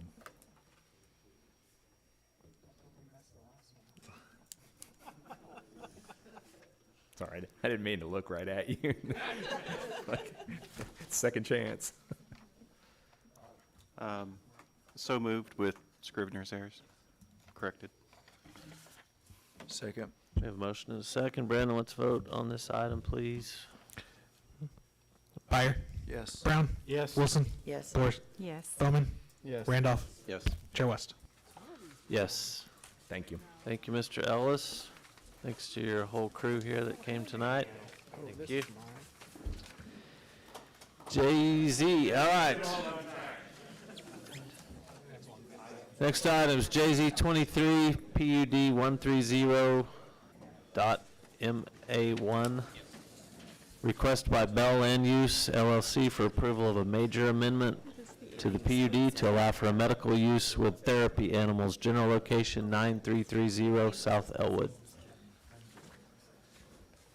Mrs. Thank Hilton. you. Thank you, Mayor. It's very late. Sorry, Corey. Sorry, Corey. We did have an election on Tuesday night. He'll love that I said that. Thank you, Chair West. This is a major amendment to PUD 130. So if you'll remember, in 2021, Mr. Bell was here representing a client, and we approved a kind of a strip development that would allow for retail and some commercial uses and other things. We had several citizens that showed up with some concerns. In the meantime, the project did not move forward, and the ownership changed, and the hearing doctor, who was on Main Street, purchased the property and in a very quick, fast and furious way, came in, upgraded the residential development, which was a home, and in the meantime, one little horse stayed on the property. And I have a little secret about that horse, but I won't tell it. So the hearing doctor also, in the meantime, became a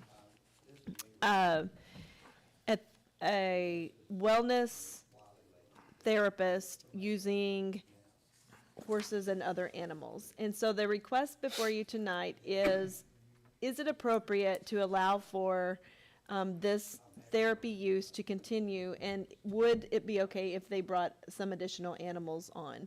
The neighborhood I had one person respond and said this is the best thing ever, basically, and I don't think anyone else responded.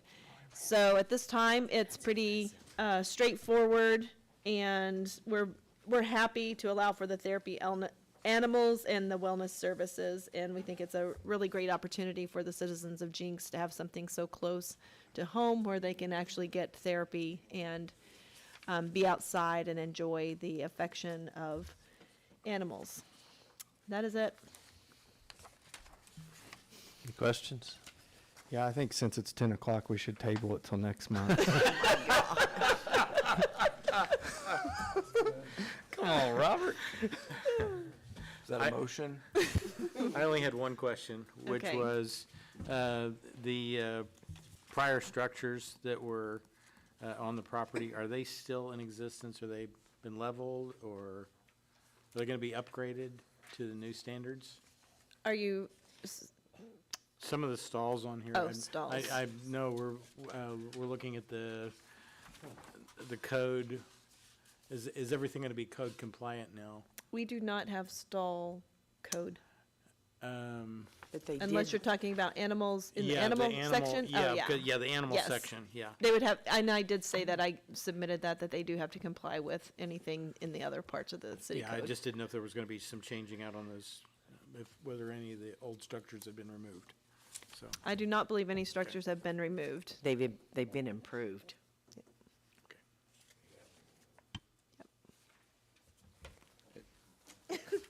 I like the concept, we hear. just to move this along, so thank you for presenting the material, so anyway, and sitting through all the other stuff, Mr. Bell. Go ahead and open the floor. I know Mr. Bell wants to say something.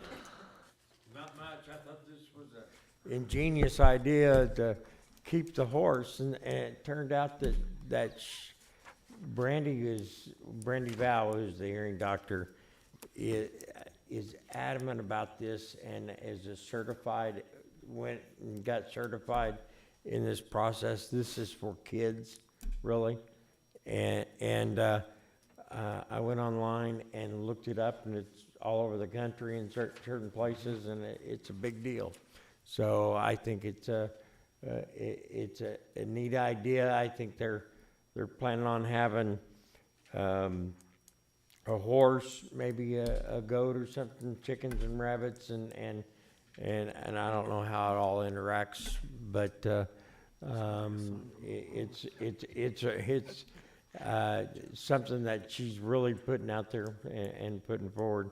So there was a question of whether or not they had a caretaker or not, and in our discussion, that can happen through the office and the connection to the office, and that can be together. So we really we talked about that, we had it in here, but we took it out. It's something along those lines. I don't think that they're planning that right now, but that's the fifth change, so. And if you got any questions of me, I would say your last agenda item, I really wanted to talk, but I heard that. Any questions for Mr. Bell? Nay. No. Thank you, sir. Oh, my God. You've been waiting for 4 hours. Sorry. All right. Sorry. Okay, I moved to, oh, I'm sorry. Oh, yeah. Yeah.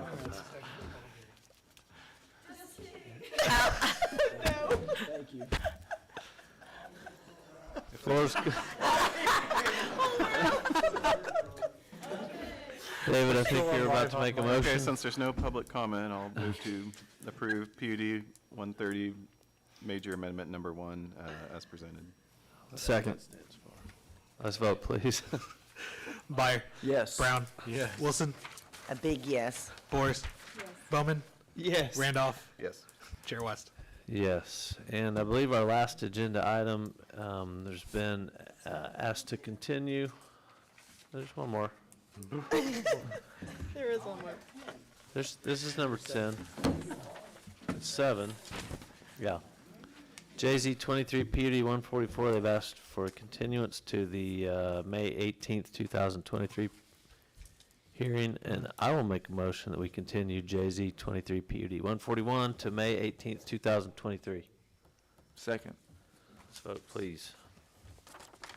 Byer. Yes. Brown. Yes. Wilson. Yes. Boris. Yes. Bowman. Yes. Randolph. Yes. Chair West. Yes.